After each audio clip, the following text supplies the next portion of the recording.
Mm, Naruto does to. I follow you, but you didn't pop up yet.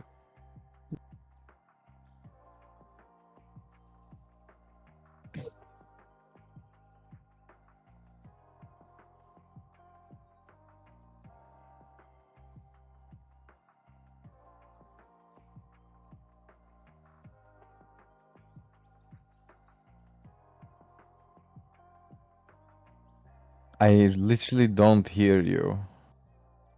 That's weird. Yes. And now? Wait, let me check. Should be working now, I think. I hope so, at least. Well, let me... Oh, wait, I can't close this. Now I hear you twice. Yeah, because you hear me through Discord. Or do you hear No, me twice? I muted myself. And like I deafened and I hear you twice. Do something and I'll check. I do not know if it's going to be... Or why it's going to be this weird again. Hello, hello, my friendly friend. Jesus Christ, it's so much. Okay, now it's fixed. Okay, thank you. Well, this update introduces 2 new mechanics for each hero: innate abilities and facets. Present on the hero entire game. From the beginning of every match, every hero has a unique innate. The innate for each hero can be viewed on the hero page or in-game. Okay, so basically everyone has a level 1 spell. Unique effect, for example, Faceless Voice, now enemy attack projectiles within range, and Dawnbreaker reveals the whole map. Here are the 5 levels. Free ability point at level 1, for example, Kunka's Tidebringer and Legion Commander's Moment of Courage start at level 1. So it's like the thing from Tree End. Hero customization choices that provide the ability to better align the playstyle. Okay, so you can pivot. This is what it means.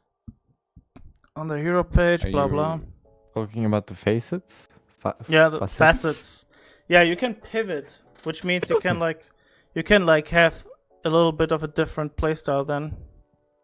Strategy time cannot be changed during the match. Oh, you have to pre-decide. Yeah, that's what I was gonna say. But pivoting is still the correct word, I think, because like let's say they counter your hero.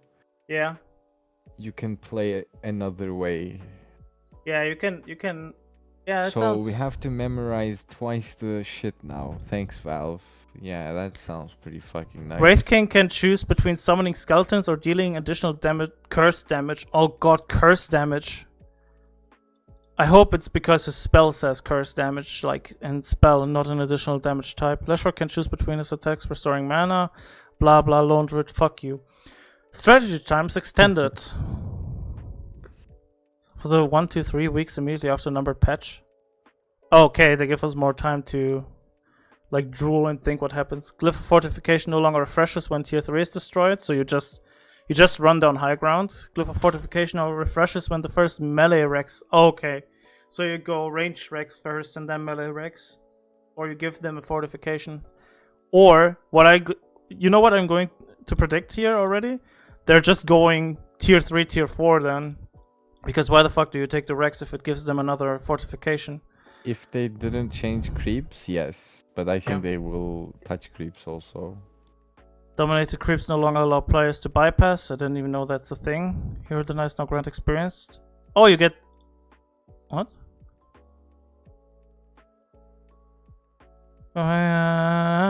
Oh, this is the nerf for denying people? Okay.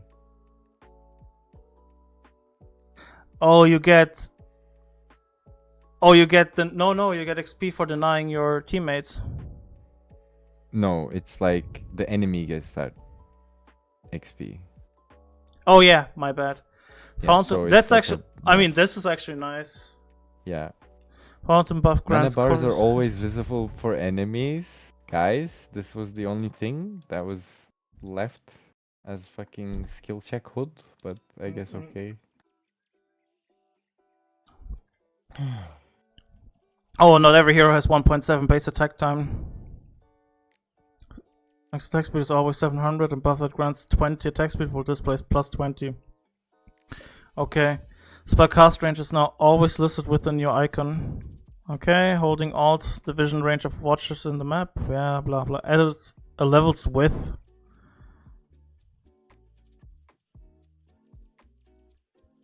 Okay, so you get fucking Yeah, like Puck's D, for example, right? yeah, He's yeah, gonna yeah. have okay. Using Direfog will correctly hide members, blah blah. Playing items of enemies that can't be seen currently no longer reveals information.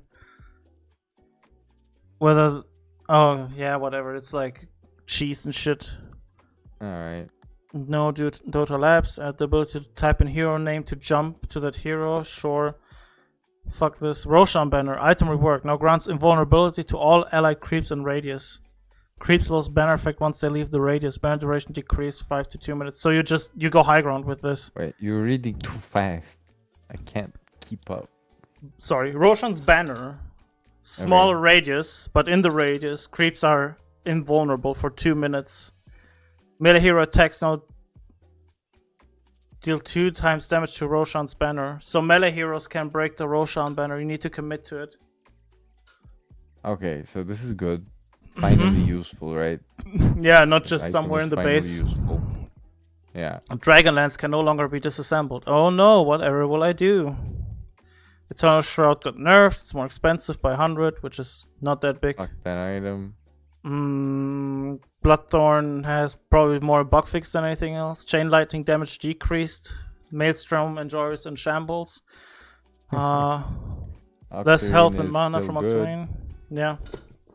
Recipe cost increased on Sanj. No longer provides status resistance, but slow resistance. This fucking Dog thrashes shit. the item. Fuck Sanj now. Well, Kaya and Yasha follow suit with 100 gold cost. Wow, Heaven's they Halberd made it, also like more expensive than it was. Like it was 600 recipe. Now it's like, Yeah. all right. Everything else that came with that. Recipe cost decreased on Meme Hammer, so its costs unchanged. Not nerfing my Meme Hammer boys. Total Right, cost on Senju Sanj and Yasha Yasha is a bad increased. item now. They got hit hard with the stats resistance. Yeah. Now also provides cast speed bonus. Does this mean that you Oh, cast your no. fucking Shadow Fiend ult faster? SF is back, boys. SF is back. SF is back. You see Earthshakers like just slamming down their fucking totem, their fucking Fisher now. Oh no, he's so fast. Okay, Tinker's a little Windbreaker. back. I guess, yeah. Probably, actually, yeah. Mana cost, mana loss Oh reduction shit! This is mean that cast speed also is for his channeling. That would be interesting. Okay, Cyclone. That's I whatever. like that nerf. Yeah. New innate ability. Passive can't be leveled up. Abaddon has 10% faster respawn. Fucking suicide hero. Techies 2.0.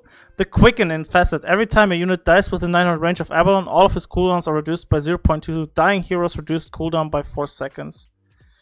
I don't like that one.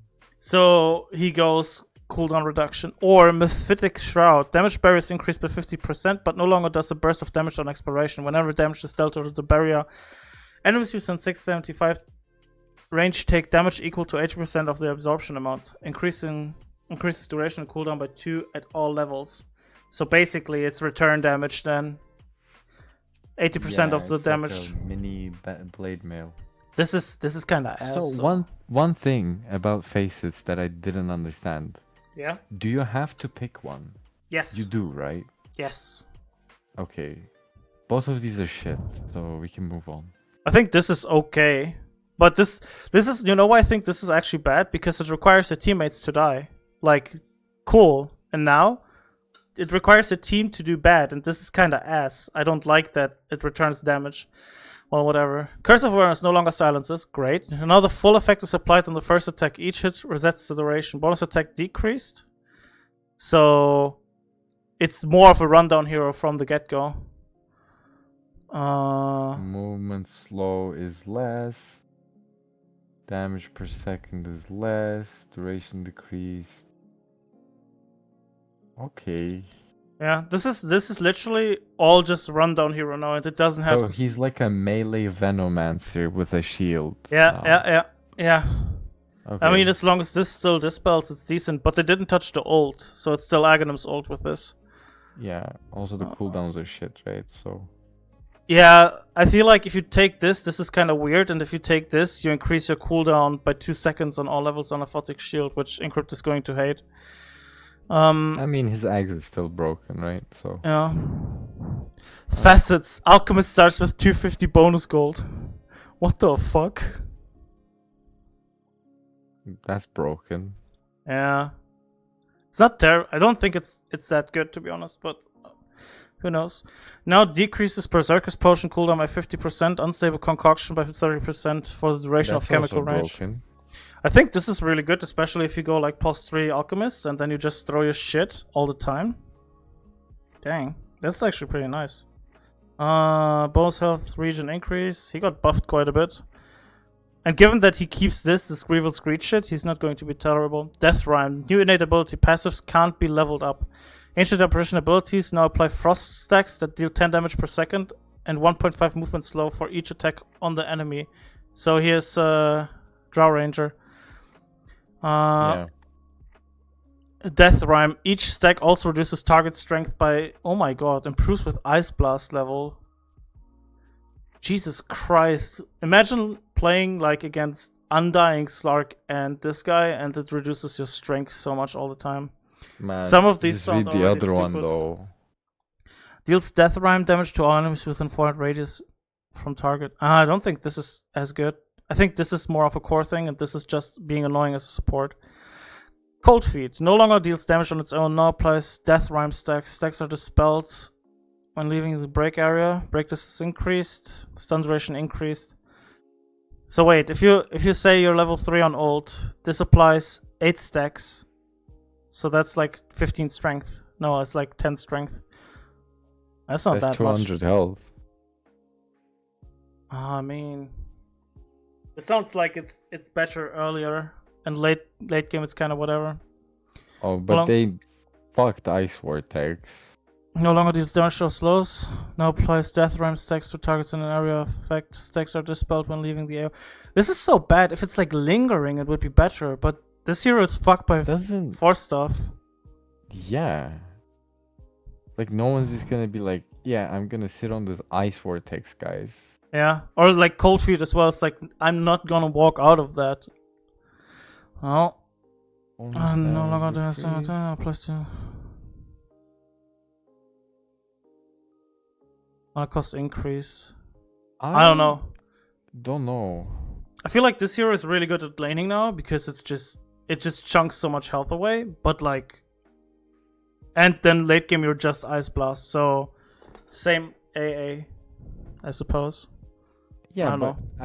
I thought like Ice Vortex was good because of the slow plus the magic. Yeah, Like, and like the range, you increase. could like catch up on heroes that don't have super big jumps or anything. he no longer has amp, so I don't know. Yeah. Let's look at this. Now his innate ability, Mana Break, can be leveled. Max mana burn per hit scaled. No longer slows the target on full drain by default. Thank That's kind of fucking ass. God. Reflect spells when activated. Reflect spells when activated. Okay. Grants bonus attack damage when an enemy hero with 2,500 range has less than 60 mana, increasing as their mana is depleted further up to maximum of 20, 45, 70 bonus attack damage. 50% mana. In which anti-mage? So he fucking hunts here. He's just mana version of Bloodseeker. Yeah. No longer reflects by default, only blocks them. I think that's already good enough. Yeah, like, here you go, man. You have a 3-second cooldown Lincolns. Yeah. Okay. This is still the same. Mana cost I increased. kind of like his Axe nerf, though. Yeah, I think that's good. 3 were a lot, and like even the 5 mana matter.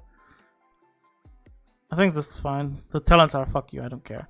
Runic Infusion, new innate ability. Passive can't be leveled. Upon activating any rune, gain the regeneration buff for 4 seconds duration is reduced by 34% for activating bounty or water runes. Okay. So he doesn't like water runes, he likes just every other rune. Okay. I like what they did with the faces on this one. You pick which side you want.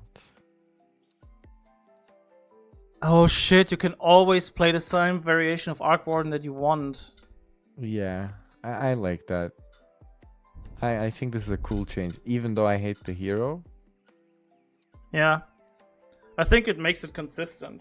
Oh, thank fucking god. The magnetic field change is so fucking nice, actually. If Yeah. you're playing against them. I love Yeah. that. No That's- longer affects buildings and creeps? Fuck By yes. default. Means it has to be casted on them. Okay, Here it is he as has well. the fucking domain expansion. Look, Yeah. he has it. He has it too. Duration increase from the Tempest double. Distance What? penalty now increases incoming damage by 75% instead of reducing outgo. So this thing is super fragile now. But it's broken.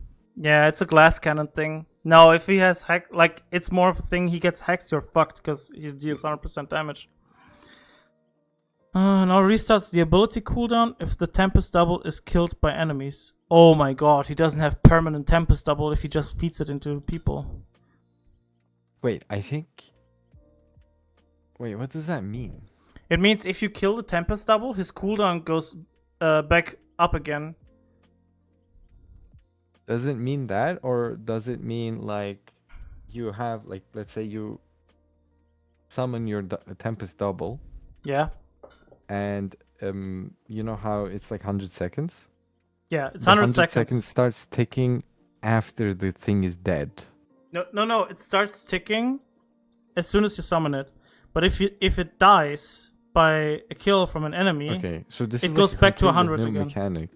it is. It's None of basically the spells, right? None of the spells work like none this of the in Dota. spells. No. Okay. Basically, no. This is basically saying fuck you if you feed your Tempest double away. You can't just put it on the lane and then be like, oh, it just died, whatever. Okay. Code of Blood. Whenever X kills an enemy, he gains 1 permanent armor. Kills with Culling Blade gives 2 times that amount. Okay. I like that change. One-man army increases X strength by 60% of his armor as long as there are no allied heroes within 600 radius of him. Effects lingers for 5 seconds after the ally walks within range. On Berserker's Call, increases bonus armor by 5. Taunted enemies gain plus 45 attack speed for the duration. I think both are really cool. Like this is when you start solo initiating, and your team needs to come in, and this is just. This is really funny as well. Like both give you a lot of potential to kill by yourself, but this is more of like I survived long enough, and this is a Blade Mail is going to eat your life regardless of what you pick because you get too much attack speed. Both are pretty cool actually. I like them. Yeah, I kind of like the left one more. Yeah. But yeah. It's like when they are roshing, right, and your team still needs like a couple of seconds. That's actually really funny. Okay. But this is more of like immediate result, and this is if you have armor, this is going to be insane. Like if you have like 10 culling kills, let's say 5, and you get 60% bonus armor off of that. Holy shit. Alright.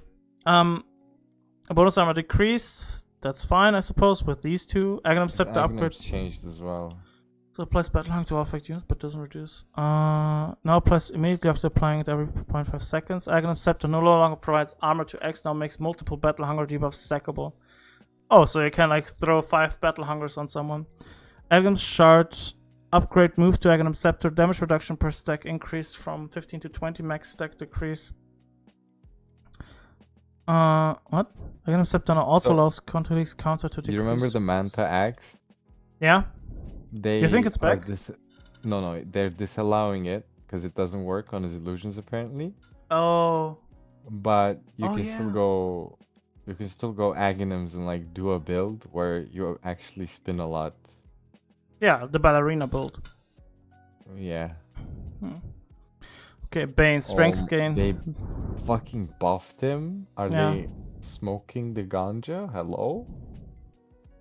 Bane's attribute gains are always evenly distributed across all the attributes. Who fucking designed this shit? So basically you get 10 int, but you actually get 3.3 strength and agility and int. Okay. Dreamstalker, Nightmare. Bane gains attack speed when attacking Nightmare affected units. Oh my god, I love this. Or Sleepwalker, Nightmare. Makes it a vector targeted ability. Affected unit starts unobstructed movement in the chosen direction at 75 speed. If the effect is passed by attacking, the newly affected unit will also move in the selected direction. So you basically... What's Sinister Gaze from? from Lich. Yeah, This- also the void taunt, I guess. Yeah. Okay. Smoldering Alright, Resin. Bedrider attacks apply debuff that deals 15% of the attack damage every 1 second. Damage over time pierces damage. What the fuck? Wait, what? Bedrider's attacks apply a debuff that deals 15% of the attack damage every 1 second for 2 seconds. Damage over time pierces damage block. So he has venomous thingy. Yeah. Oh god.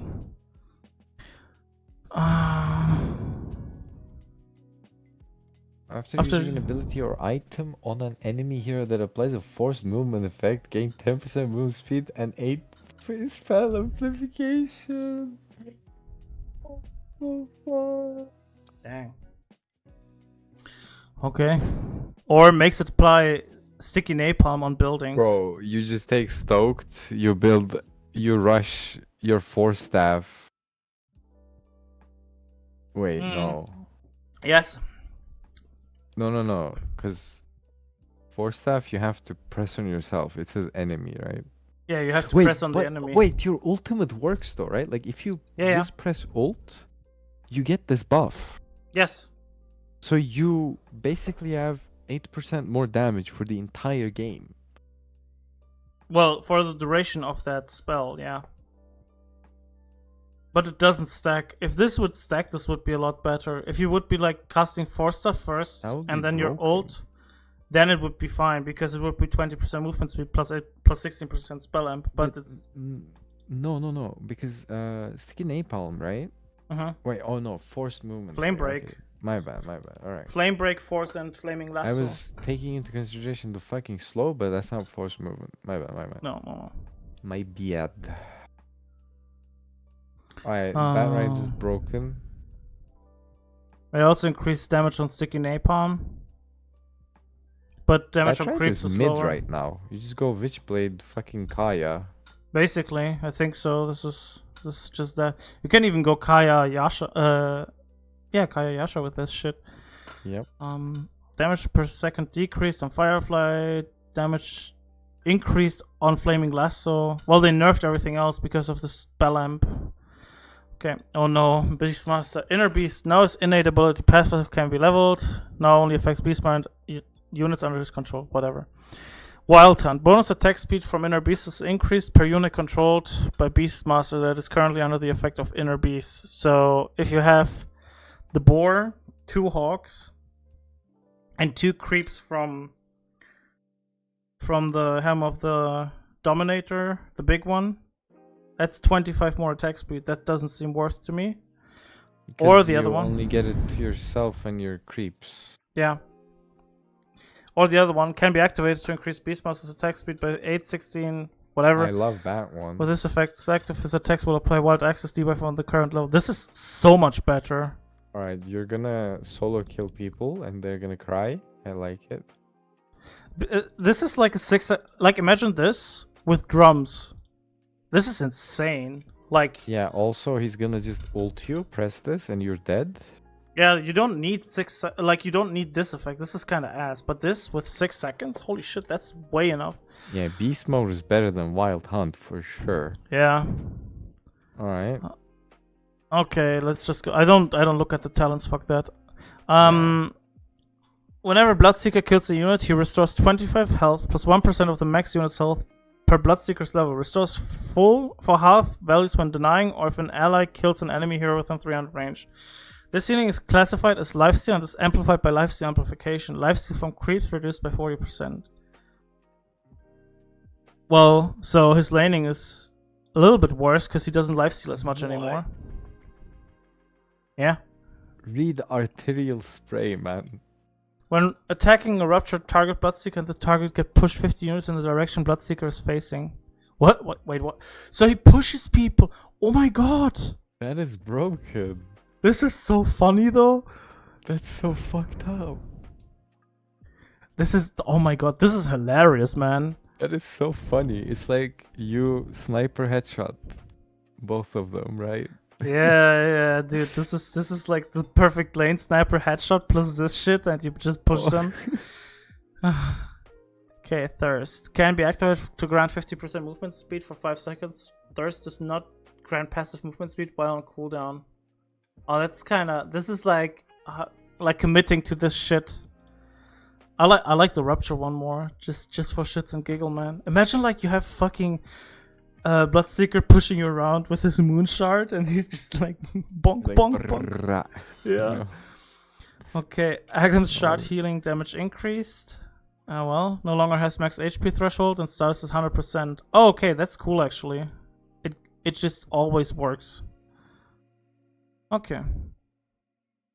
Blood must now increase healing by Sangavore instead of Thirst. Yeah, whatever what that means. That Aghanim's his ass. When getting a kill or assist on an enemy with a kill streak, Bounty Hunter gains 10% extra gold. Oh shit! The Shuriken damages and slows all units it passes through, so it's like the boomerang from Hoodwink. Okay. Bounty Hunter steals gold every time he targets a hero with a spell. Value depends on the current level of track. Why is there 4 levels on that? Because it depends on track. They move track then.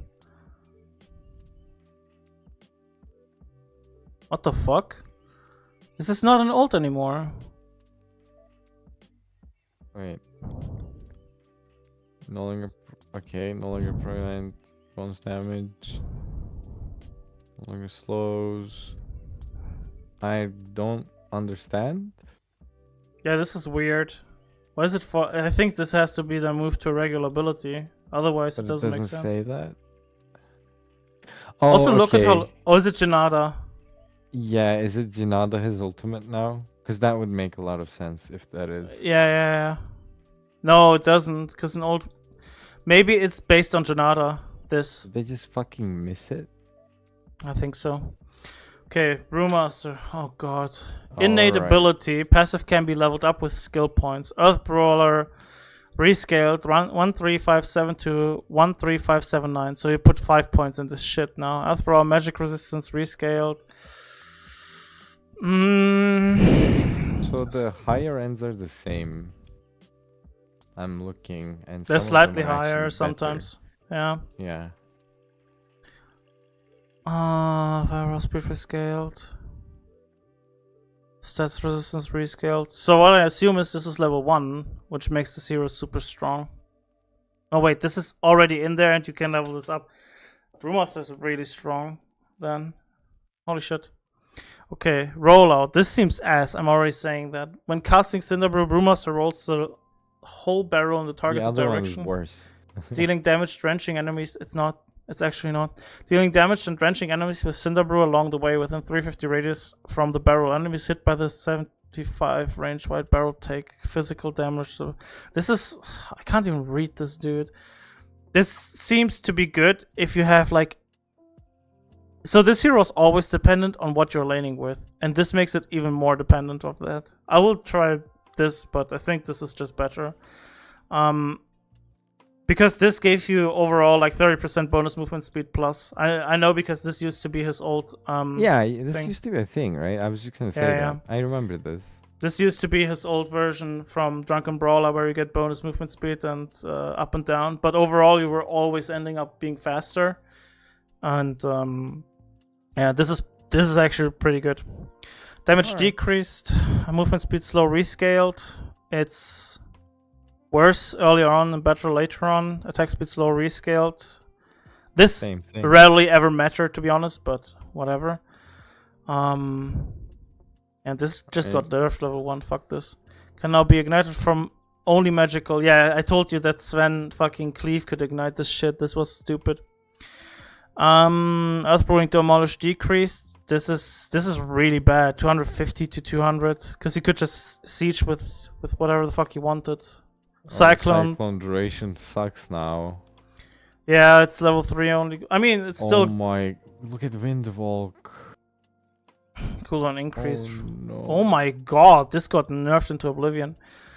But the nuke damage is still the same. So the reason why they did this is because you can only cast Windwalk once, because Windwalk, when you attack out of Windwalk, it's like a mini nuke, right? And if you cast it, attack, and then recast it right away, you get 3 nukes actually, because the projectile is so slow that it allows you to get two times the damage from the Windwalk damage off. This is a huge nerf in terms of damage for the early levels. So Pepper Hands, you still solo kill, but you need a lot more time now. I think what they're trying to do is they're trying to pick. They're forcing you to pick Ags now. They want him to build Ags. Which is and still just shit. Pick one of the primals with him. I still build Radiance. Pff, fuck this. Yeah. Because you still can't attack. You can use casting, but you can't I attack. get that. Which means because you can't hit creeps from a certain range. So even if you want to get this and you send your Fire Bruling somewhere to farm a camp like a fucking mini meepo, you might as well just get Radiance and farm just as fast. Okay, Warpath. Now it's an innate ability. Passive can be leveled with skill points. Stack duration increased. What the fuck? Max stacks rescaled. Oh, I'm scared. Berserk. Increased attack speed per stack. Damage per stack decreased from 5. What? Oh, they nerfed this a lot, though. Oh my god. Or you go full utility with the snot shit. Instead of Quill Spray, shoots viscous nasal goo in a 900 radius whenever the damage threshold is met. That seems so bad. I mean, you're just... You can run away, though. This is like... running away and reducing the armor. I think you're right. I think this is support. This is shit, too.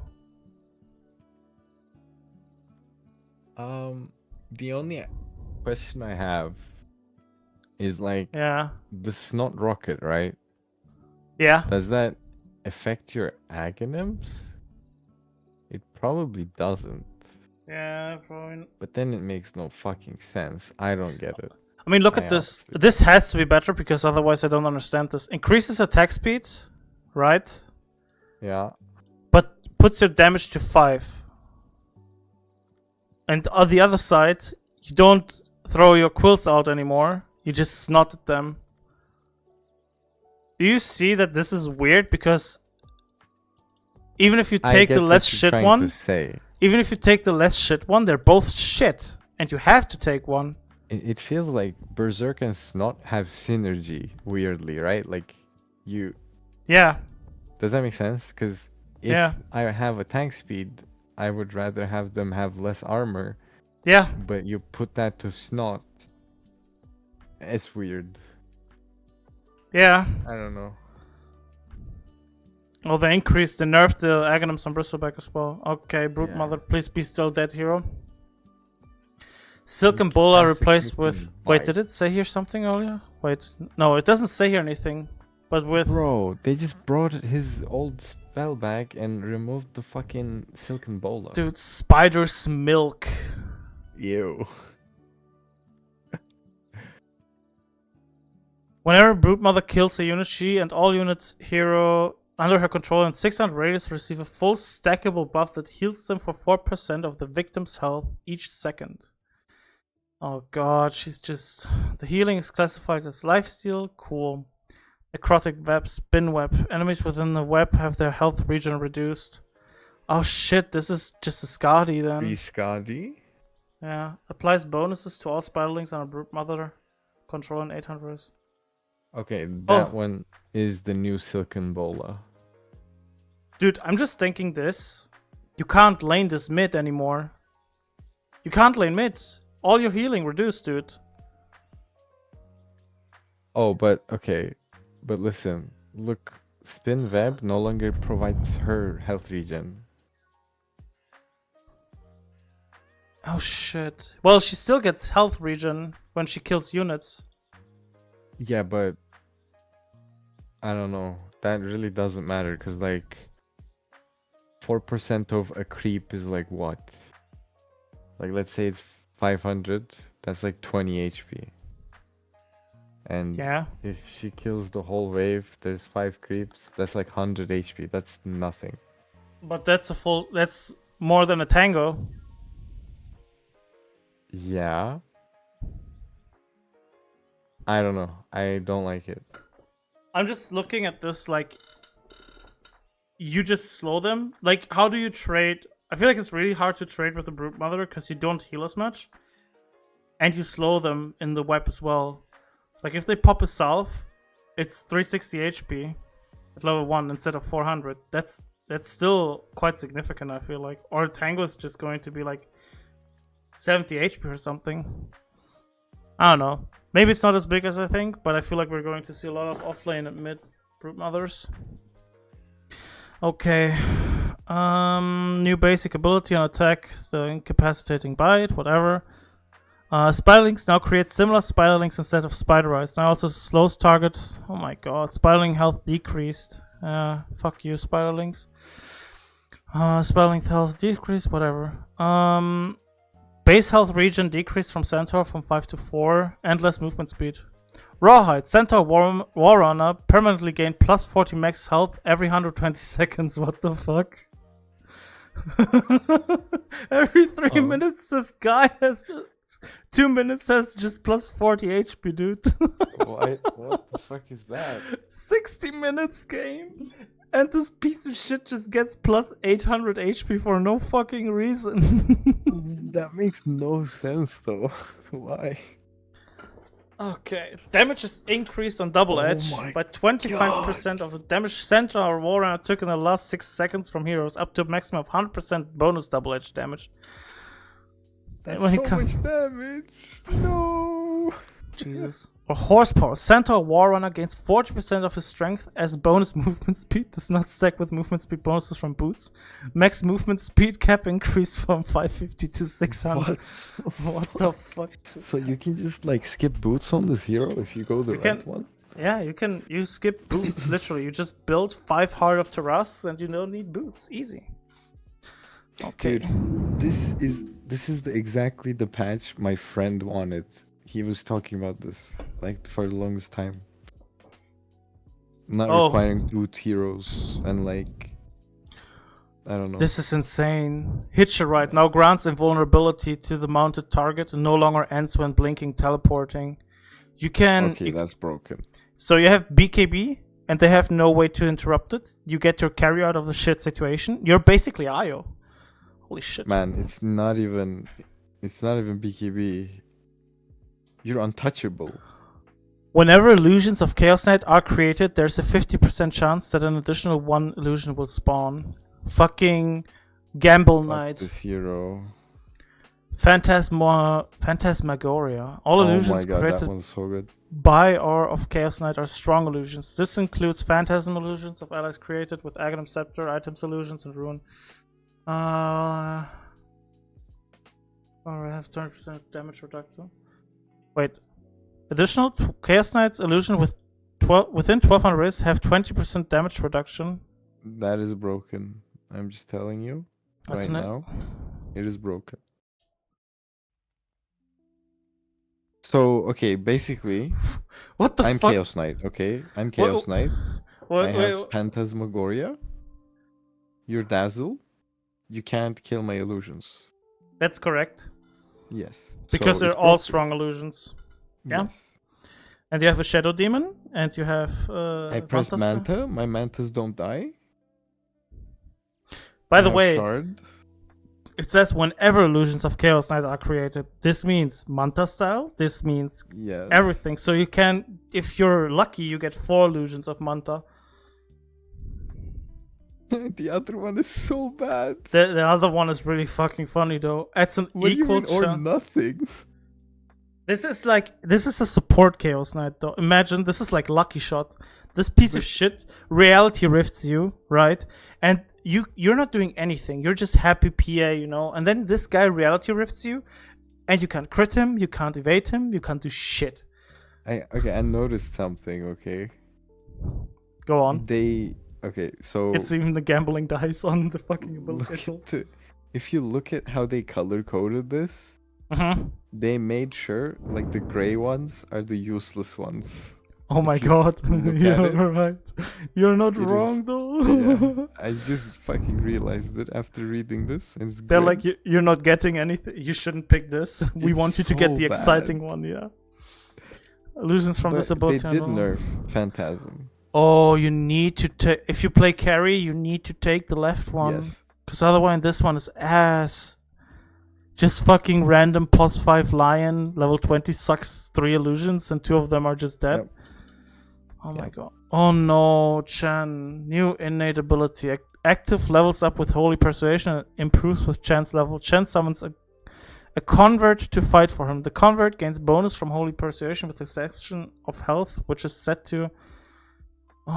Which creature is summoned is dependent on the chosen facet. Oh my god, he has 5 different ones. Oh my god. You're literally playing a fucking MMO with him. Centaur creates summoned unit depends on the level of Holy Persuasion. Centaurs level 2 to 02 or Centaur Conqueror. So you either summon a small Centaur throughout 0 and 2 with the Aura. Hellbear, Troll, and Wolf. Alright, fine. Hellbear creep summoned. Chance Conqueror, Centaur creep. Mind Stealer. Wow, his armor bonus is back, guys. Actually, you should always take this one. Which one? The hill troll thing. No, wait, that's the troll. I thought about the. What's the big one that slams down or gives armor? The blue and the red one. Oh, they didn't add it. Yeah, that's good because if you just summon the guy that gives you armor, like fuck you. Yeah. No, don't increase health is set to 400 plus 50 X chance level. So level 30 Chen gives your creep 1500 health. Okay, cool. Bonus damage decrease, move speed. Fuck you, Chen. Bone and arrow. Klink's death and what? Klink's death and some of his abilities can summon immobile skeleton archers to attack enemy skeletons, deal a percentage of Klink's attack damage, and have its attack range, but deal reduced damage to buildings. Skeletons have a duration of blah blah and die after multiple attacks from heroes. Okay. Okay, so That if was he dies, he basically just his ult and his death pack. yeah. Okay, now look at the useless talent first. Enemies hit by attack from Strafe get a debuff that causes them to miss 5% of their attacks. Debuff stacks when applied from different sources. In example, Klinks and each individual skeleton stack expire 1 second after the strafe duration has concluded. Misapplies to buildings as well. Oh god, imagine like fucking Klinks just strafing a tower and it goes on fortification and it doesn't hit anything. Great. Casting Death Pact makes Klinks take the place of the concerned unit while leaving a skeleton archer in his previous position. Also reduce Death Pact charge my god, by 10 it's seconds. the fucking, what do you call it, Naruto wood jutsu. Oh shit, yeah, substitution. Yes. Okay, first of all, Death Pack, Engulfing Step, is definitely the better one. So, there's consistency in color coding. Yeah, yeah. So far. And, yeah. You just hate Death Pack, because the other one is fucking dog shit. Oh my god. Armor power. Outgoing damage is increased by 0.3 per point of armor. Just build 5 assault crusts on Clockwork. Hookshot. If the hookup, useless. If the hook hits an ally to pull into, cooldown is reduced by 75% and stun damage is increased from 175 to 300. So your team, oh my god, so your X goes in, you hook accidentally on your X, but your stun radius is 300. This is So like a you cool end up combo stunning thing. People. Alright. Yeah, this is actually a cool combo thing. Cogs are formed and radius increased by 115. Cogs have a small trigger radius, but they can affect enemies inside, pushing them towards the center. Oh my god, this is... you ping pong them. This is funny. Okay, imagine this, right? You have a fucking Mars, and then you just put these cogs right in the fucking middle of the arena. No, it's And even then better, they dude. get ping-ponged. It's even better if your Mars pins them to the arena and you just put on top the cogs and you get ping-ponged into the wall back and forth. Oh my god. Oh god. No longer provides magic barrier to allies. Power cogs are not destroyed by Clockwork's attacks and are pushed instead. Oh my god, that is broken. This is so... You can snipe enemies, dude. Oh my god, this is so cool. I I love love work. Clockwork. Yeah, I this is love great. this hero now, yeah. Okay, Maiden probably nerfed. Base mana region decreased from 0.5 to 0. No, she got nerfed. Okay, new innate ability can't be leveled. Crystal Maiden has 50% mana region amplification. Cool. increases Crystal Maiden cast range by and provides AoE bonus. Oh, that's not terrible. Cold Comfort, Arcane Aura still. Every time Crystal Maiden casts a spell, allied heroes with auras. The grey one is better now. Accidentally. Must be a glitch. Wait, what does this mean? Yeah. Every time Crystal Maiden casts a spell, allied heroes with an auras close ranges receives. Oh, so she's basically OD for her team. Yeah. Right? But she has to be the one casting them. Okay. Yeah. And it has multiple aura layers, like the debuff med. It always had that. Oh shit! Like they changed it so that like when you're close, you get more. So that's what it means by close radius. Like it's something like 900 to 1,000. I'm pretty sure. Yeah. No longer has a bonus duration on non-ancient creeps. Now deals 4 times. Okay, that's actually quite a nice buff because you don't stand around and have to fucking freeze them.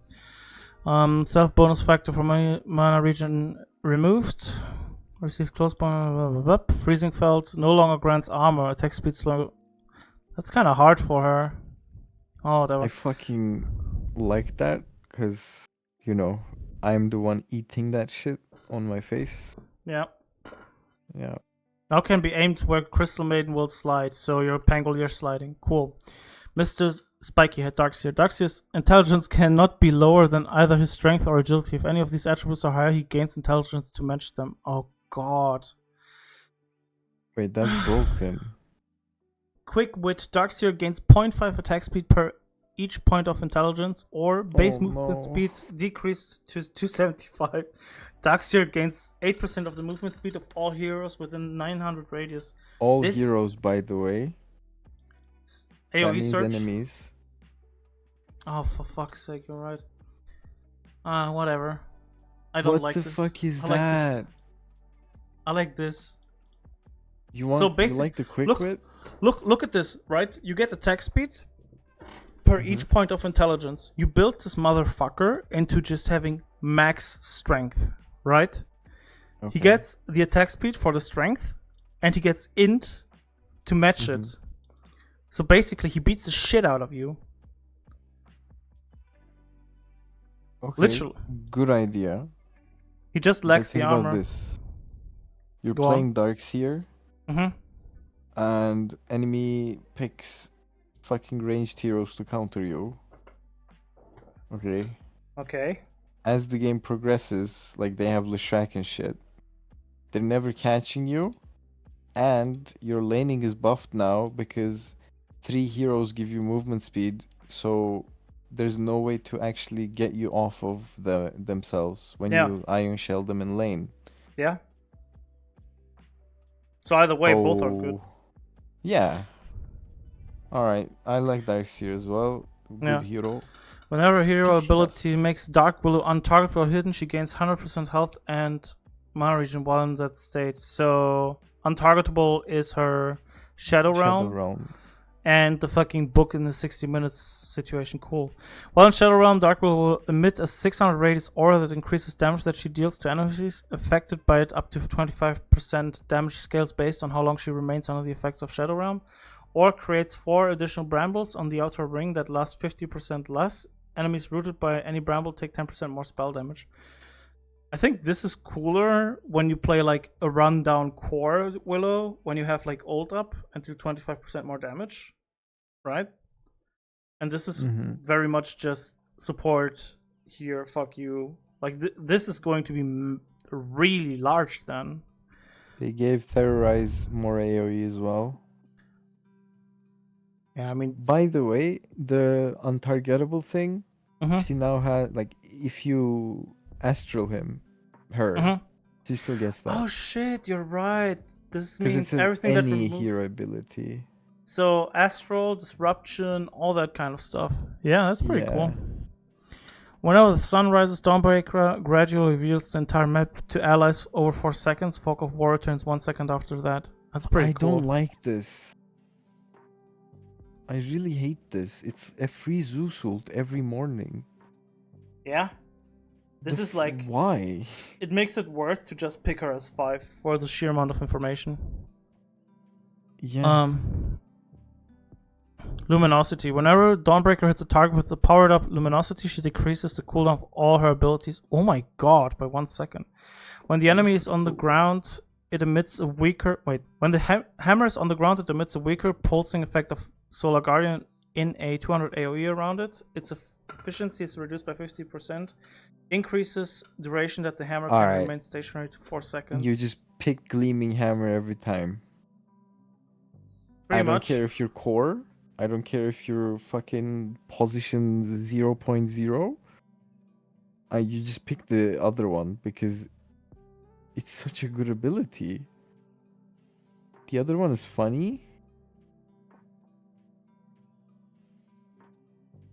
Wait a second. When the hammer is on the ground... Wait. Cannot be cast when Celestial Hammer is out, forcing the hammer to return when the spell is cast. So you can just throw your hammer and ult now. Because that was something really annoying, that you had to get your hammer back and then ult. Also healing now affects Dawnbreaker herself if she is in the targeted area of effect. So she can jump on top of herself. Also, you can just put this hammer... Like, let's say a melee hero's hitting you, right? Yeah. You can just W, like, really close. And if you have Ags, like, I'm pretty sure it works with the Ags, right? So... It's basically buffing her Ags as well because of the whole evasion thing. Yeah. So you just have mini ults with Celestial Hammer now. I like that they as just... opposed to... I actually like these changes to her because I like playing Dawn. I thought she was just a little bit too weak with anything she does. But like, both these changes, like, I think both are pretty valid, right? And especially like... For picking her to already get vision or this shit to just like randomly heal your team a little bit, this feels so good to play her in any position. I can see Luminosity thing being so much better only in one scenario where like if you can manage to hit 25 with the whole Luminosity like requires less attacks, you're just gonna become a bot that spams your Q on cooldown, and because like Q makes this thing progress, right? Luminosity. Yeah, it gives it for each swing. You only get one. You don't get one proc per target. That's a very important thing. Yeah, but I think this. But also, her shard is broken with this, since you're gonna be perma BKB'd. If you take the left one, and like you manage to get to that level. I think with the left one, you just lane super strong because one thing that she has an issue with is mana, and she always needed to get Soul Ring over like Blats or something. So I think you can just comfortably go Soul Ring now and just lane like this is like, to me this seems like you run down people now with this and you just dominate the lane. And the other one just feels good because it does so much with so little investment. I see both of them being good. So I like that they just didn't give her more damage or more movement speed. Just they actually did something with her spells. Yeah. Okay, let's see. Mr. Dazzle. Dazzle's ability apply weave to both allies and enemies. The effect increasing allied armor. This is his old Aghanims. Yes. Whatever. Nothel Boom. Whenever Dazzle overheals himself or an ally, grants that hero a physical damage barrier equal to the amount of overheal for 10 seconds. If the target already has a larger barrier from Nothel Boon, it will be refreshed instead of being added. So you Guardian Graves your team, and then they just go high ground. Every 4 times Dazzle attacks the target affected by Poison Touch, the target takes a burst of blah blah blah additional damage and prompts additional Poison Touch projectiles to fire at an enemy within 450 AoE to the target. Oh my god. The effect is equal to the Poison Touch number of targets. Holy shit. Mid-Dazzle brother. Okay, so you take the left one if you're support. And the right one if you want to be a piece of shit. If you want to be a piece of shit, exactly. I like both of them. Oh no, innate ability Witchcraft. Ability returns as an innate passive, improves death profit level. What did this do? I don't remember this. This must be really old. I remember this. Oh my god, is it move speed? Yes, it is. I fucking loved this. This was her passive. Before Soul Siphon, you needed this in order to move fast. Yeah. I don't remember this at all. Maybe I didn't play at that point, but I know it says it returns. Well, let's see. Silence applies movement slow to affected units by Okay, this sounds boring. Now the cool one. Whenever a hero dies, Death Prophet traps their spirit as charge for later use. This affects both allies and enemies within 2000 range. Can be disabled by break to prevent Death Prophet from gaining charges. Exorcism. Casting Exorcism consumes all spirit collectors charges to replace one standard spirit per charge with spirits of fallen heroes that deal probably more damage. If any hero is killed during Exorcism, the spirit will instantly replace the standard spirit if possible, otherwise no charges is gained. So you can overcharge your Exorcism with killing. That's pretty cool. But No they longer did nerf her W a lot. The silence? The slow was actually a big part. Yeah? Yeah, and then they also nerfed Exorcism. Like, I'm pretty sure. So it says 0.5 movement speed per level, right? So before, so this Witchcraft, they added the spell to her ultimate. When you leveled her ultimate, you get like, you used to get 12%, 16%, and 20% movement speed. Mm-hmm. So if you crunch the numbers, like Witchcraft is going to be slower, Mm-hmm. but they brought the whole cooldown reduction aspect back. Okay. So if you take the right, I don't understand the right one. I don't know. It's just gonna, like, if you get a kills, it's just gonna be better. Like, you're just gonna have one better spirit. Yeah. Basically, what it does is it supercharges your Exorcism on kills, which means your Exorcism does a lot more if you snowball, which makes this hero even more of a snowball hero. But it forces you to hunt heroes. Yeah. So. Did they change any of her numbers? No long, just the talent numbers. They give her attack speed on level 10, which I really like, actually.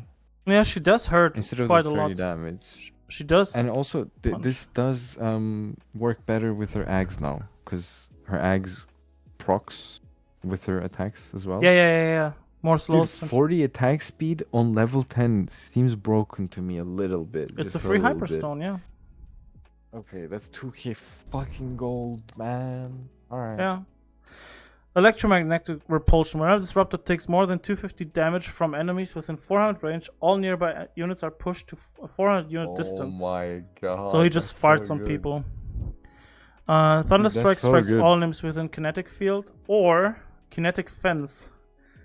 Spell is vector targeted, creates a single flat wall with a width of 1200. The wall is created after 0.75 formation delay and has a duration of whatever, has 2 charges. This is actually kind of cool, not gonna lie. I like it. I think you see the draft and then you decide. Like, if it's a Pangolier, you throw this down. But if they have, like, issues to... I don't know, this seems so funny.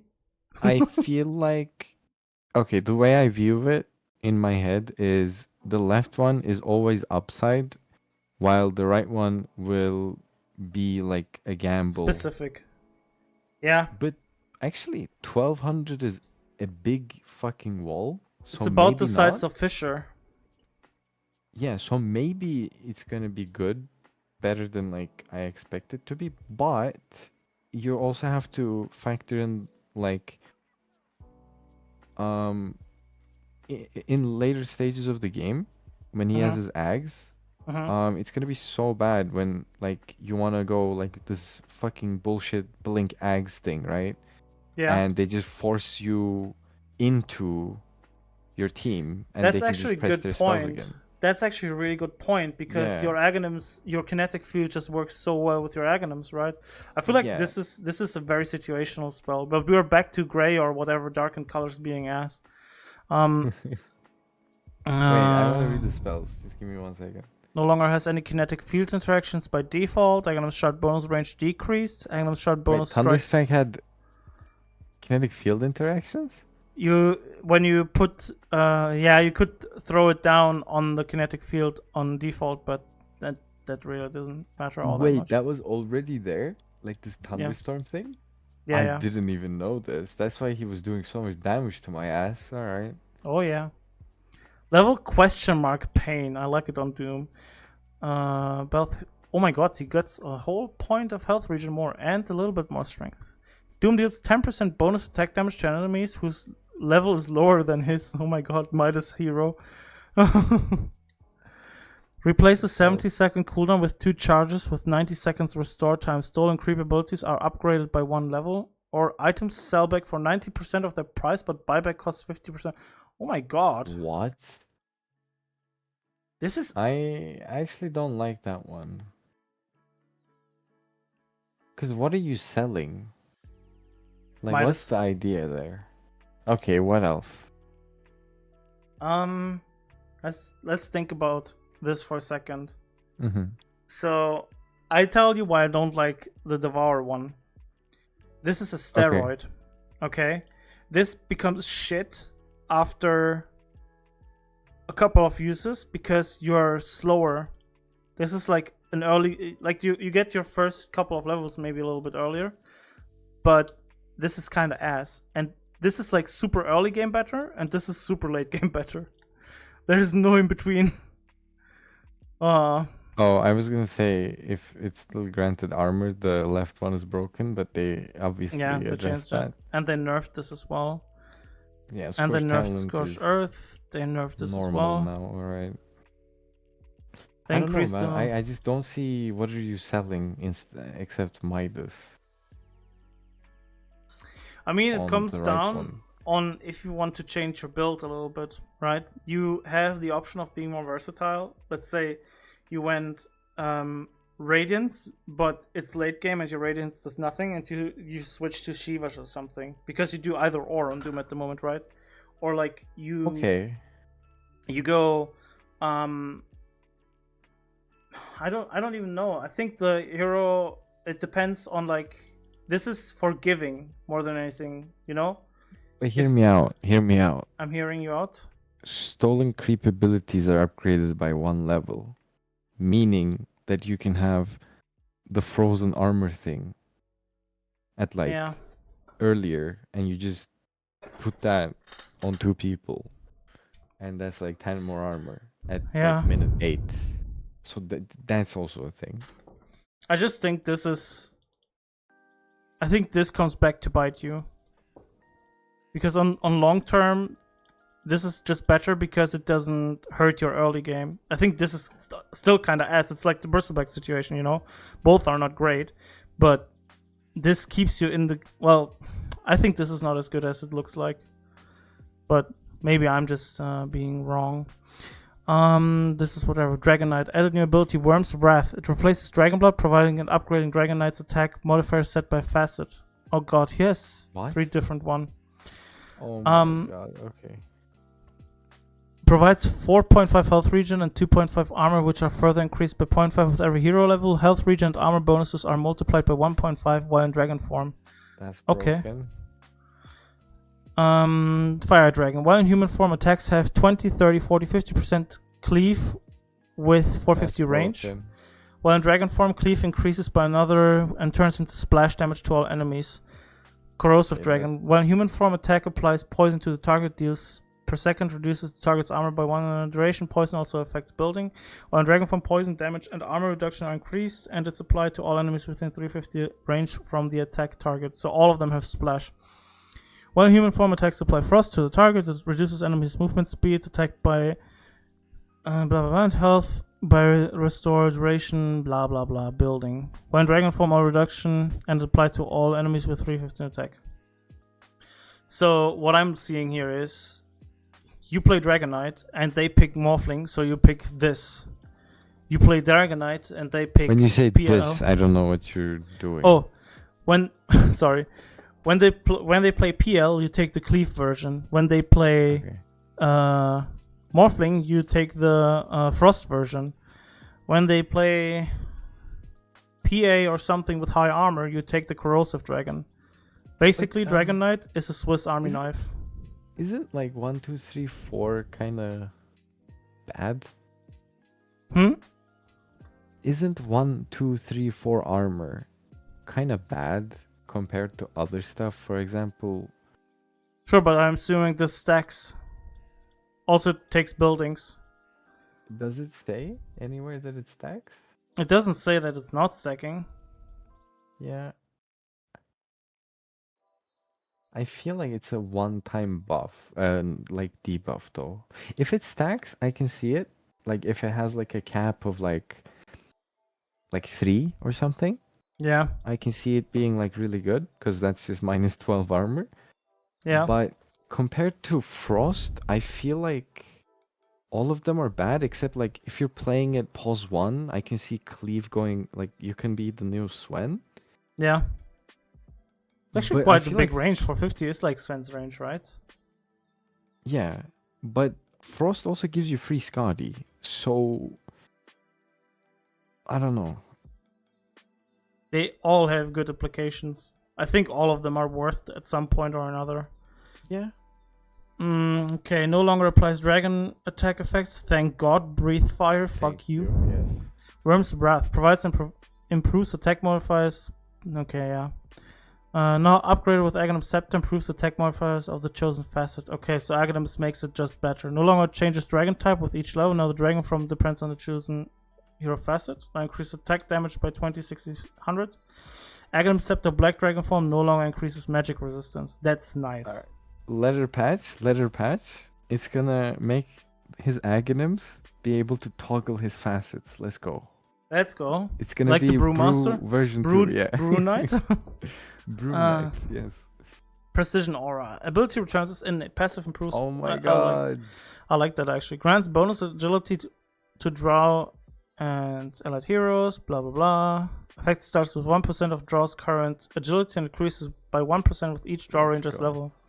I actually like this because this ability is so boring as an ultimate. I like it. Draw Ranger deals 20% more damage with attacks from high ground. With Vantage Point or Multi-Shot, Draw Ranger can use items and move during Multi-Shot with 40% movement speed penalty while aiming. Oh my god, this is stupid. Imagine Drow using Multi-Shot and she just 4-staffs back. Or like, you know, like a retreat thing. It could look so fucking cool. She's gonna be an anime character. Okay, movement slow decrease, that's good. No longer grants bonus movement speed on Gust. Multi-Shot no longer has a bonus slow duration, it instead applies to normal Frost Arrow. That's a hard nerf. Marksmanship bonus agility moved to innate. Okay. I really don't like this Gust nerf. I was enjoying it so much for the past 4 days. Yeah, I know, it was disgusting, I know. Okay, Resonance. Okay, Gust cooldown though.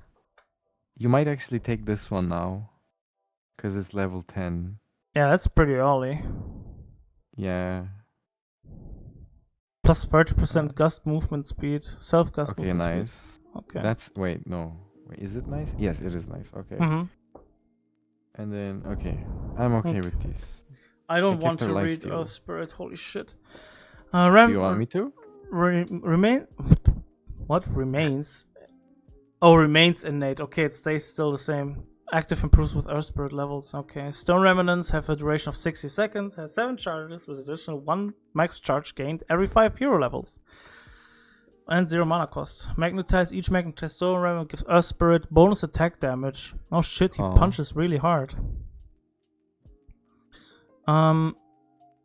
Or Stepping Stone. Stone Remnant have a duration of 20 seconds, does not use charges, instead has a cooldown of 4 seconds and 50 mana cost. Okay, what's better, having charges or having just 4 seconds cooldown on Stone Remnants? And Rolling Boulder doesn't destroy. The way it's played, you want Stepping Stone, right? But they're trying to do something new with the resonance shit. I do not know. How do you magnetize, by the way? Like, do you have to be in range to magnetize your stones? Yeah, you have to be in range. And then you throw them down and then they continuously magnetize. So I think for the ult, resonance is still better. I have so many questions here, by the way. Like, let's say you just put all of your stones down and magnetize. Are you just gonna have like 5k damage? No, you just have the AoE for that. You have to recast to refresh it on top of an enemy hero. So basically, you magnetize a hero and then you throw a Stone Remnant on top of him. So let's for that scenario, the low cooldown is actually nice because you always have without charges, because the charges take ages to come back. So that's pretty sweet, but it costs mana. Like Stepping Stone is completely countered even more than the 0 mana cost by mana burn. Whew, okay. Oh, read the thing though. They buffed his radius on Magnetize. By quite a bit, actually. Holy shit. Yep. Ooh. Okay, Earthshaker. Now it's an innate ability. Passive can be leveled. Okay, so this kind of stays the same. Right. Radius is increased by 50 with every 10 hero levels. Or killing an enemy with an empowered attack will send their body flying 1,200 units at 1,600 speed, dealing 5% of the killed unit's max health as damage to all enemies it passes through. This damage is increased if the killed unit is a creep, and 450 at max 450 damage if it was a hero. This is amazing. This is boring as shit. Just get a fucking bloodstone. I will murder people. Imagine like baseball. So fucking I love this. Level 25 talent plus 200 aftershock range replaced with minus 50 second Echo Slam cool. Holy shit. That's alright. I mean, it's a is 25. gonna be in every game, man. I will play this. With Slugger. I will play Slugger so much. Okay, innate ability, Astro Sport. Now it's innate, can be leveled, so basically the same, but just rescaled. Yeah. Deconstruction, natural order. Every second an enemy hero stays under the effect of the aura, they lose an additional 1 armor and 1 magic resistance, stacks up to 20 times. Or I like that. Elder Titan's momentum attack speed is decreased by 75, but he received 20% of his movement speed as bonus attack speed. So basically you start as tiny and then you throw your spirit and get all the movement speed as attack speed. Troll Warlord. Yes. Or you sleep someone, stand to him while he's sleeping, you read him in a little bedtime story, and when he has no armor and magic resistance, you just beat the shit out of him. This is kind of funny. I like this more. I actually like deconstruction more. Yeah, me too. But why doesn't it say how much it lingers on for? Because if it doesn't linger, it's kind of bad. Yeah. But if it lingers, I just really imagine good. like when you stomp with your shard, right? And you stay on top of enemies. You just wait a little bit before you hit them, and then you Echo Saber bash them in the face because they already go down to 0 base armor and magic resistance. So if you play like, let's say against a Morphling, he goes down to 0, and then he goes negative armor, which amplifies the damage by a lot. Yeah, but I was thinking this applies to like the armor you can't reduce, right? So like if they have a Assault Crash What on the someone. fuck is happening? Hold up. Fucking Dota playing Ember Spirit 50 billion times for me. But yeah, I think That's how it works, right? Yeah. I'm understanding this correctly. Dude, that's so good. There's so much. Oh my god, there's gonna be so much like. Oh my god, wait. Dude, we have to watch. Do you work tomorrow? Nope. You have to watch the tournament with me tomorrow. There's gonna be fucking pro games in like Oh my less god, than yeah. fucking 3 hours. No, wait. Okay, in 8 hours, Tundra is playing GG on the new patch. Oh my god. And then there's Falcons Extreme, which are like basically the best 2 teams right now. They did this Oh. on purpose, dude. I fucking love it. Alright, go Ember, go Ember. It's Okay. so long. What the fuck? Flame Guard is now innate. Flame Guard passively deals 10, 15, 20, 25 or 30 damage in a 150 radius. Activating it increases damage radius to 500 and increases damage per second. Magical Barrier rescaled from 60, 135, 210, 285 to whatever. Duration rescaled as well. Active damage per second rescaled, which just increases. So what they did is Flame Guard is now mini radiance and active at all times with the damage. Mm-hmm. But you have to activate it for the barrier and for the bonus damage, and to go into the regular size. I like this. The hero was a bit useless. Yeah, Not unless gonna there's lie. like a couple of good items for the hero, he's always dead in the water. Okay, let's look at Sleight of Fist. Double impact when connecting with 2 or more enemies. The enemy closest to Ember Spirit will be attacked the second time with damage reduced by 40% at the end of Sleight of Fist. Or Chain Gang, Searing Chains. When Searing Chains are cast, they are also cast around each fire element. target will not be hit by chains from multiple sources at once. Unit count increased from 3 to 4. I have questions about this. So first of all, I think Sleight of Fist thing is only good if you're going physical damage. First of all, if you're going physical damage, and second of all, it doesn't prioritize heroes, or at least it doesn't say it. So, what is it good if you just throw it into a creep wave?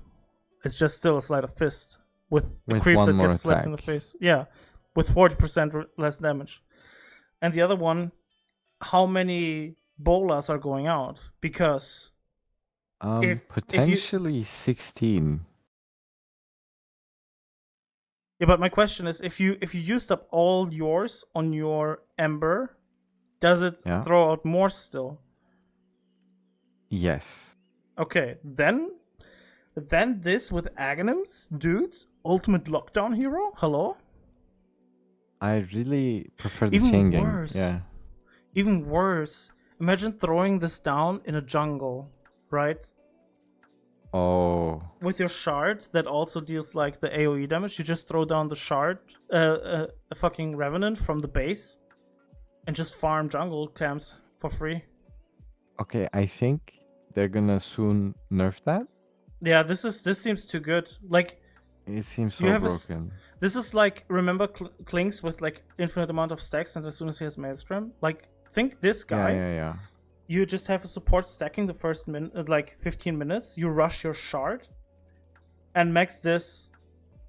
You just take stacks for free without any downside besides of using your mana. But you're standing in base and you press Q. Yeah. This seems too good. Maybe it's just 4 and we're misreading it. Could be possible. Yeah, I think so too. I don't. This was my question. I think it's implied that like when it says like when Searing Chains are cast, they're also cast around each fire remnant. Yeah. This means that you multicast the Searing Chains. Yeah. That's the way I understand it. If it's not, I'll be really sad. But if it is, I'm playing this hero in every position.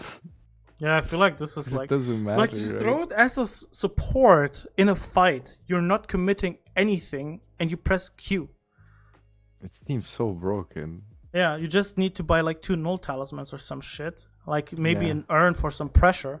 You throw down the fucking remnants, and then what? What do they do? Like, there's a Magnus pressing RP, and then you chain him. You can't fucking do anything because the chains have quite the duration as well.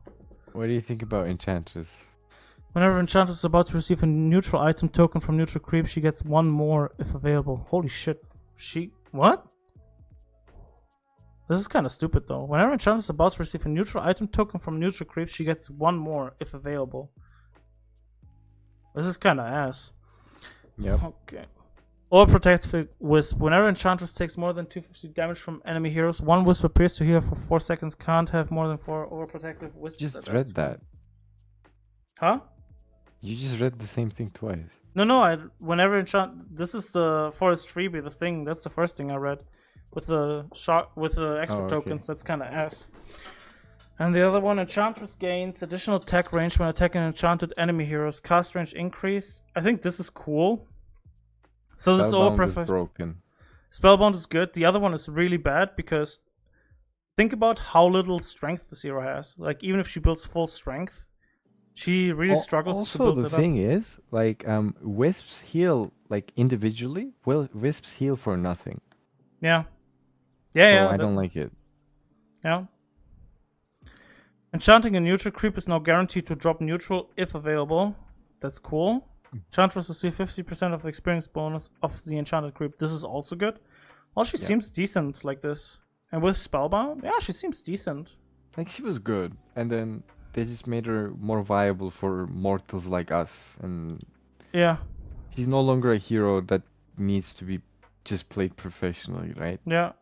Like, I can just play this hero. Yeah, these are like actually quite cool changes, I feel like. I like the attack range. I like that they increased the range on this. Like, this is such a cool bully hero in lane as just casually supporting. When you're like farming roll Q tokens, you can be like, yeah, pick Enchantress, boys. Also, if you find the bird or the Hellbear Smasher, you just get free XP. Nice. Yeah. And Pretty you good. can just that's pretty sweet. Okay, Gravity Well. All allies near Enigma have a damage reduction bonus to gradually increase with proximity to Enigma. Effect starts with 0% at 500 distance and increase up to 50% at 200 distance. Dang. Enemies at 600 radius have 15% movement speed slow while moving away from Enigma. Okay. Demonic Summoning. That's Whenever pretty good. Enigma has takes more than 350 damage from any source, he spawns an idol next to him. These idolons have 50% reduced gold and experience bounty. I don't know. I don't like the summoning eidolon. This is trying to. What I feel like is this is trying to bring back Soul Ring to his items. Because if you demonic summoning with a Soul Ring, that means you summon 4, which just, I don't know, Yep. just feels weird. 350 damage is 3 Soul Ring usages because I think it's 170, not 180. So you have to use it 3 times. No, and the worst but I'm saying like, isn't it like, because when you summon now, it does take 150 health as well. Yeah. So doesn't that work? Like, that's a question. If I think Soul Ring is HP removal, it's not damage, unless it says it specifically. It might have changed, but I know Soul Ring used to be Event Horizon is better anyway. Yeah. Because imagine you're in lane. This is always active, right? Level 1. It's just active. Level 1, level 3 or whatever. You are Enigma. You're playing 3. You have 3 Eidolons. You make 6 Eidolons. You have boots. You walk up to the fucking support. Where's she going, man? You have Eidolons attacking. Meanwhile, you slow them. Where are they running? Yeah, I think for the other one, right? Mm-hmm. Not for the splitting image. I think so too. I think that's a better spell.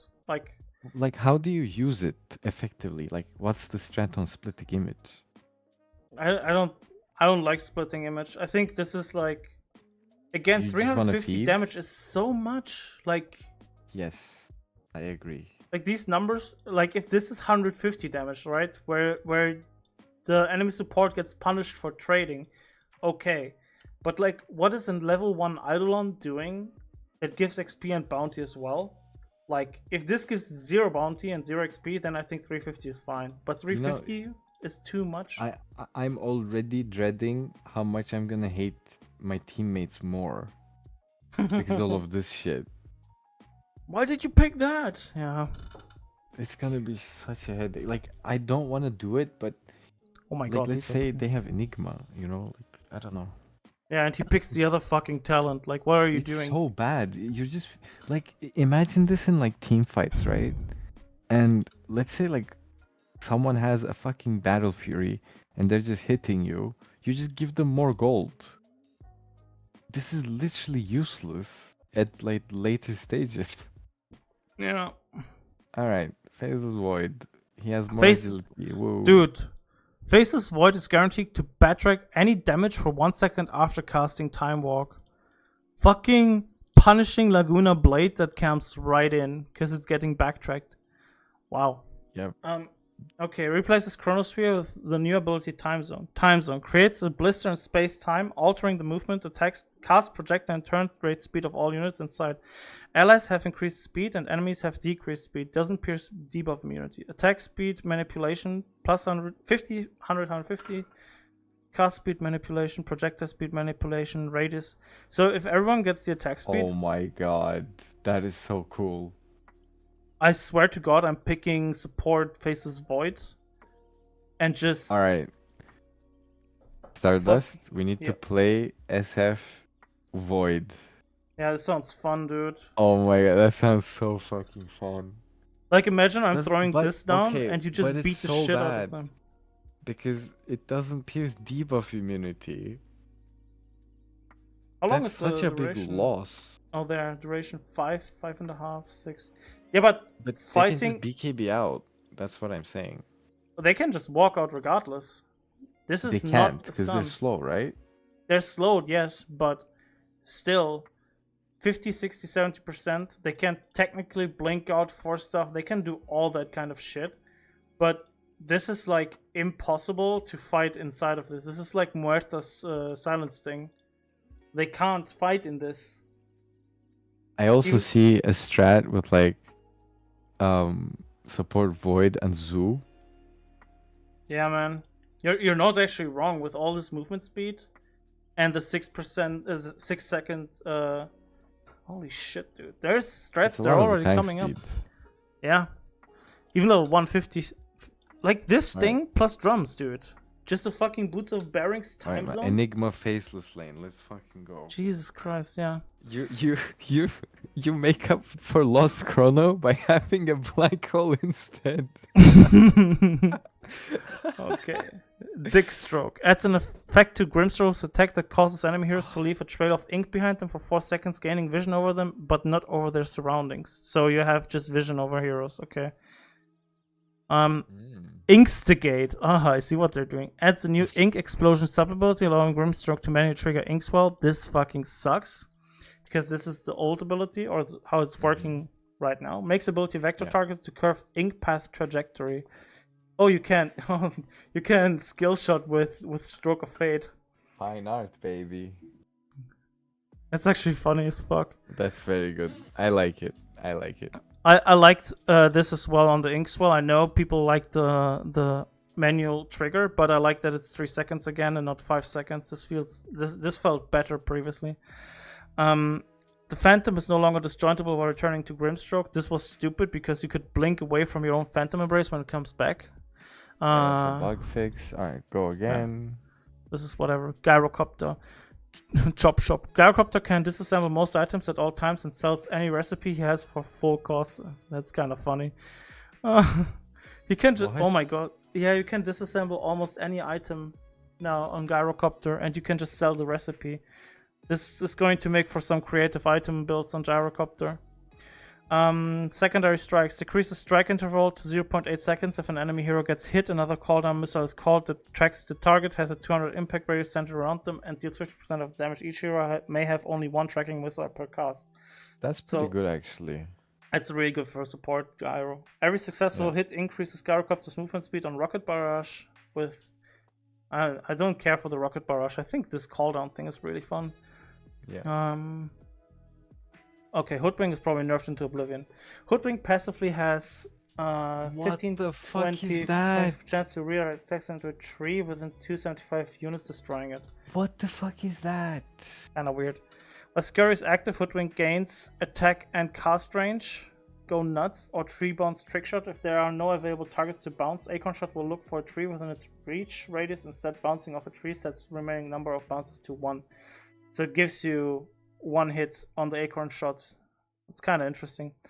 Scurry no longer provides evasion near trees. No longer increases attack and cast range by default. Okay. I like that. Yeah. Level 1. One second. What does the Miss Woods Wayfarer apply? Huh? Like, let's say I'm faceless, okay? Yeah. I'm trying to hit her inside trees. I think she it's has a for range heroes 30% chance redirect, right? Yeah. But it doesn't say that. We'll have to try that. Yeah. 8. For fuck's sake. 800 megabytes. Okay, Blood Magic on Huskar. Huskar doesn't have mana. What? Mana cost of items and abilities are converted into health costs, which are considered as magical damage and can be reduced with magic resistance. Finally, the first hero of Dota that is League hero. Nice. So basically, you can get BKB on this hero always off. Life Break spills Huskar's blood in 500 units around the target, apply its movement and attack speed slow to all enemies. This is cool. So he can actually jump into 5 heroes. Yeah. Yeah. And Nothil Transfusion heal all Huskar's allied units within 400 units from the target for 100% of the damage dealt to the targeted hero. Wait, what? Here's all Huskar's allied units with 400 units from the target.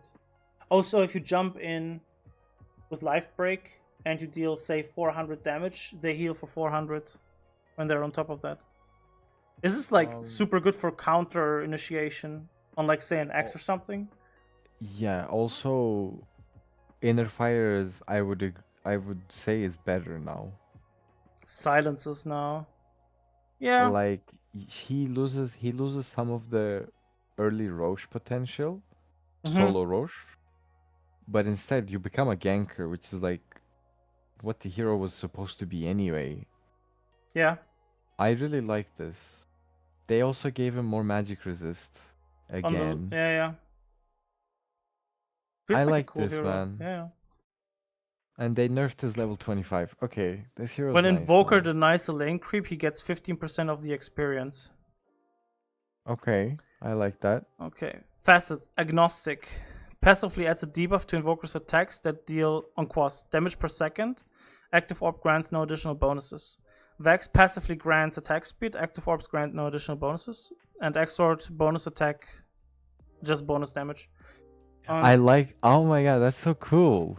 Because he's not praying, right? That's so cool. Yeah. And then Elitist. Active Quas Orbs imbue Invoker text with flat lifesteal. Or active Vex Orbs grant 4.2% movement speed. Up to movement speed. Or Exort, make Invoker attack apply a 4-second debuff that increases spell damage the enemies take by whatever per orb. Okay. I like this. Agnostic is better. I have no idea. Agnostic is better simply because you always have these bonuses. Mm-hmm. But you don't Instead get of... movement speed on some. Yeah, but I think they're trying to argue that you should always get travels when you go agnostic. Elitist is... I don't like Elitist simply because the spell damage now... Wait. Did they remove... It doesn't you deal know how bonus when you attack have- damage. No, what I was trying to say is... You know how when you have exhorts up, they used to give you spell amp by like, you know, it just used to be there. You know, this is kind of ass then, because you apply a 4-second debuff. That's shorter than your whole combo duration. You have to factor in attacks now in between. That's kind of that's really harsh. Io's team takes 1 second less to channel Watchers. When Watchers under their control, its vision radius is increased by 300. So you have like an actual ward range on the Watcher. Kriegskrieg. Overcharge grants attack speed and spell amplification. Medigun. Overcharge grants armor and magic resistance. Okay, that's so funny because that's a TF2 reference. Oh, I did not know that. Yeah. Spirits deal more damage to creeps. Sorry. Yeah, it's fine. Tether deals more damage. Can I say one last thing for the Invoker part? Sure. When he denies a creep, he gets 15% of the experience, right? Yes. So it just makes it better if he goes the agnostic one and just goes for exhort build, simply because of the bonus attack damage. Yeah. It's really worth for him to. He just out XPs the lane, out levels it by quite a margin if he's good at denying. Yep. Okay. Jakiro. Jakiro attacks launch 2 projectiles at the target with 0.2 interval, but each deals 50% less damage. One of these attacks ignores melee heroes' default damage block. This penalty affects bonus damage as well. So he attacks twice for 50% of the damage, but he actually punches melee heroes now. Nice. Okay. You have now either Liquid Fire or Liquid Frost. Liquid Fire. Jakiro's third basic ability, when the facet is picked, Jakiro makes a flaming attack which burns all enemies around the target.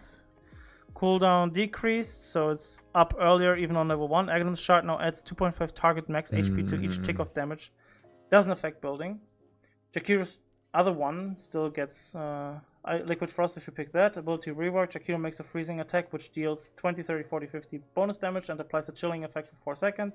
Chilled enemies has their movement slowed by up to 30 seconds and bonus damage from Jakiro attacks and other abilities up to 25, so it's Sticky Napalm. This effect does not apply to buildings. Cooldown, the same if I'm correct. Yeah, it's the same. Aghanim's Shard now adds damage over time, dealing 2.5 health, max health per target. This is truly like a situational one. I would never pick Liquid Frost if they have like Abaddon, Legion, like if they have a lot of dispels. Dispel? Okay. Yeah, if they have Dispels, Liquid Frost is bad. But if they have nothing to deal with this is really punishing. Especially starting level 2, it's really, really hard. Because your Q deals so much damage then. But I feel like Jakiro, if Mhm. he is against, like, let's say you're 5 and the enemy has like a more attack speed heavy hero on the position 4, or like let's say they have Viper, Liquid Fire is still better. I feel like, but you know, I think no both are cares, still really. really good for trading regardless. Because look at the cooldown; it's reduced. Also, to 30. his shard is broken now. His shard got a little bit combined on both of them with the max HP thing, but it doesn't affect buildings anymore, which is, or it does still, but not the HP part. Well, go breath cast range increase. Ice path Wasn't shorter. long already, I guess. Yeah. Mana cost increase in Macropyre, that got nerfed, that's nice. Duelist. Juggernaut deals 10% more damage to targets. Hey, Lion. Giving damage is... LC giving damage is stupid. We are not there yet. Please, no spoilers, my friend. Juggernaut deals 10% more damage to targets that are facing him. Damage bonus is always applied. I love this. Slash. So he counters Legion now in the face. Blade Fury can deal critical damage himself. with the same yeah. Too bad I just played. Oh no. Blade Fury can deal critical damage with the same stats as of Blade Dance. Interesting. Or Blade Form. Gains a stack of Blade Form every 2 seconds up to max of 10. Each stat grants 3 base agility bonus, 1 movement speed. Stacks are reset upon taking any damage after 3 seconds linger. Oh, damn. I don't understand this. So if you don't take damage, let's say you blink in with your 10 stacks and you Omnislash them, then you deal 30% more base agility and you have 10% more movement speed. But as soon as you take damage, you have 3 seconds time till it gets reset. So this is basically Aghanim's and just generally speaking Blade Form, and Blade Fury is just more consistent because it can crit. Luna Broken? Well, we'll see. Now it applies strong Dispel when it ends on Blade Fury. That's pretty good. Critical chance increased from blah blah to 35. Critical damage decreased. Oh, that's okay. You know what I want? I want Jug to be able to end his Blade Fury. That would be nice, yeah. Maybe that's because one of the problems he has now is like when you press Blade Fury in late game, you're just a very, very, very easy target for anyone to kill. It's high commitment as soon as you get into late game. But this is good for like if let's say like a Bane ults you, your Blade Fury dispels yourself now, so you're not just a sitting duck and waiting on your Blade Fury. Yeah. It's pretty nice for these kind of things. Or the Kotl. Allies within 900 range of Keeper of the Light have 50% more mana. Max mana. Oh, sweet. Solar Bind, grant by Spirit Form. And oh no. Magic Resist Reduction rescaled. Aghanim's Shard replaced. Cooldown with 2 charges. Cast Backswing. I don't understand anything of that. Or Recall. Can I just skip Kotl? Do we mind? No, we don't. Fuck Kotl. I don't know, man. Kunkka. Tidebringer is now innate. And Scales. Okay. So are we in Dota 5 now? We're in Dota 3.5. Cooldown also rescaled. Seems to be about the same. Besides level 1, attacks by illusions cannot put Tidebringer on cooldown. They still cannot trigger Tidebringer. Okay, alright. It's like a bait thing. Yeah. Tidebringer cooldown is reduced by 0.8 per hero hit. So if you hit 5 heroes, you have... I'm telling you that's going to be broken 0 right cooldown. Now. And you're not going to believe me, but that's going to be broken. I mean, hitting 2 heroes already puts it down to 2.5 seconds. So that's going to be super annoying. Yes. Imagine Echo Saber. Dude, you hit 5 on the first and on the second it just goes through. Oh my god. Well, X mark the spot. Whenever a unit is returned, Ghost Ship's rum is splashed on allies within 400 radius around the returned unit. Rum lasts 3 seconds. Wait. Whenever a unit is returned? Wait, you just have rum buff now? Yep. For 3 seconds whenever someone's X'd? Yep. When they're returned. That fucking balanced, man. So you stand in front of the enemy high ground, you X mark yourself and your team, and they just hit the tower for 3 seconds. They're just not killable. They reduced the torrent cooldown stun, that's good. Enemy delay decreased from 4 to 3, so they can't get too far away anyways. Allied Delay decreased 86 and talent changes. Okay, there's the LC. Moment of Courage is now innate and is skillable. Okay, Stonehall Plate. Grants Legion Command an all damage barrier equal to 100% of damage dealt to enemy heroes barrier duration. 8 seconds on overwhelming odds. So if she jumps in duels like 5 heroes or 1 hero and she hits 5, she gets like... Dude, the other one is so funky. When a duel is won, any unit that damaged the loser during the duel will permanently gain... Oh my fucking god, dude. Alright, the strat is... You pick Hoodwink. I thought I picked Faceless Void. Lane? No.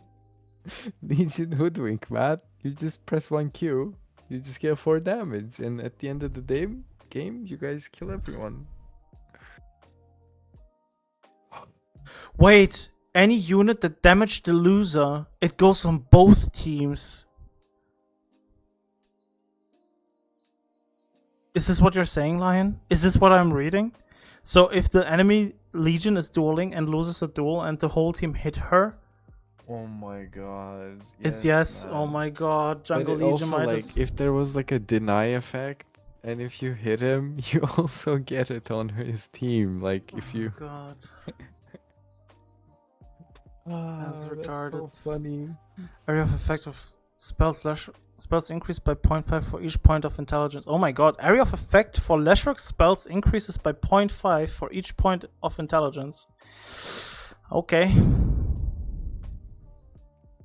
That's but that's less than you think it is, right? So like, let's say he has 100. That's 50.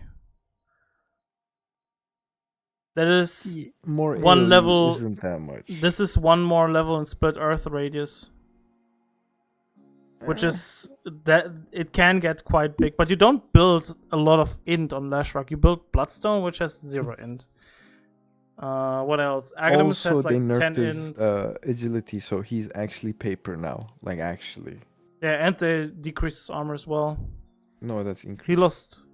Oh well, then it's 0 change. In that. Increased by 1, 6 agility is 1 armor. Oh. Isn't it 7? I might be wrong. No, it's 6. They changed that. Okay. Leshrac attacks restore mana equal to of the damage dealt. Well, you always take the left one, I suppose. He's gonna die to a random PA dagger, pretty much, yeah. Lich Death Charge. Lich's max mana regeneration is 0. Whenever any unit dies nearby, Lich restores a portion of his max mana. Dying heroes restore a bigger portion, works with death of both allies, enemies, and neutrals. Lich can regenerate mana only under the effect of a fountain radius. Under effect of fountain? What? Oh, so he can't restore mana unless he kills something. Mana restored per creep 2.5, per hero 15. Ew. Yikes, dog. If the orb fails to find a new target to bounce into it, instead circles the previous target, waiting up to... What the fuck? This is stupid. Chain Frost is really funny. It circles around the target if there's nothing to bounce to. Okay. Until it finds something. Growing Cold grants additional bounces to Chain Frost and extends the duration of Frost Shield when these abilities kill enemies. Killing a creep extends the duration by 1 second, while killing a hero extends it by 4 seconds. Okay, killing a creep adds 1 bounce, while killing a hero adds 3 bounces. I mean, this is just more reliable, the first one, Frostbound. Okay. And spells come out faster. Lifestealer, fuck you. Feast is now innate. Thank you. Fucking hate this hero. Corpse Eater. Lifestealer permanently gains 2 max health per unit killed. Oh no. But okay, did you see his agility gain nerf? That's actually super big. Good. For fuck's sake. Unfettered. Okay. Wait, where is it? Where is it? Am I crazy? Agility gain decreased from 2.6 to 1.9. Oh, that's a lot. Holy that's shit. So much. That is a lot, yeah. And base damage decrease as well. I love it. Alright. Okay, Unfettered Lifestealer descends into a Violent Fury, gaining 50% magic resistance and 50% stats resistance. Applies strong dispel and can be cast while disabled. Oh, both are really good. Holy shit. Both are really fucking good. Nah, he's not a tank. Is the duration less, or am I just smoking something?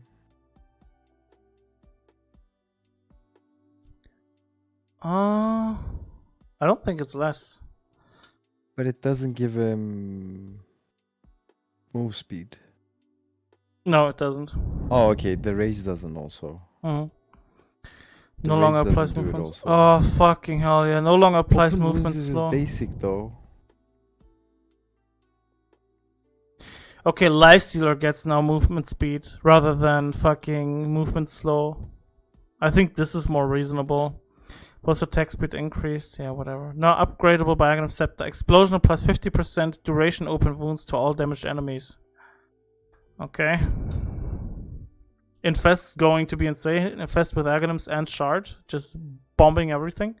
Lina. Now attack speed bonus rescaled. Oh, Fiery Soul is now innate. Okay. Supercharges Lina, giving her 12 Fiery Soul stacks for 5 seconds. Laguna Blade. Or Slow Burn. Impact damage from Lina's abilities is decreased to 60%, but each ability applies stackable 3 seconds debuff that deals burn damage every second, which sums up into 65% of the original ability I don't like damage. the right one. It's so susceptible to dispels, no? Yeah, it's like everything is DOT on her then. Yeah. Yeah. It just kind of just defeats the whole purpose of this hero. Yeah. I don't like it. Okay. To Hell and Back. Lying against 20% debuff duration and 20% spell amplification for 90 seconds after respawning. Huh? I don't You go understand. in and kill yourself. Oh my god, wait, that's so funny. Like for 90 seconds, he's so hard to kill. And kills really fast. So it's a buyback. This is like buyback encouraging. So 20% debuff duration probably means his stuns and hexes are better, right? Yeah. Okay. It's so fucking retarded. Anyway. Mana Drain deals 100% of mana stolen. And after casting Finger of Death, line switches from range to melee attacks with a fixed 250 range and gains 40 plus 30 damage per stack for 20 seconds. Enemies killed within 30 seconds of being punched will add Finger of Death stacks attacks during melee. Also have 50% cleave damage. What the fuck? So he's Ursa? Effectively. Okay, you know what? If anyone is playing Lion and if they don't take Fist of Death every time, I'm gonna like report them all. Not report, but I'm not gonna respect them.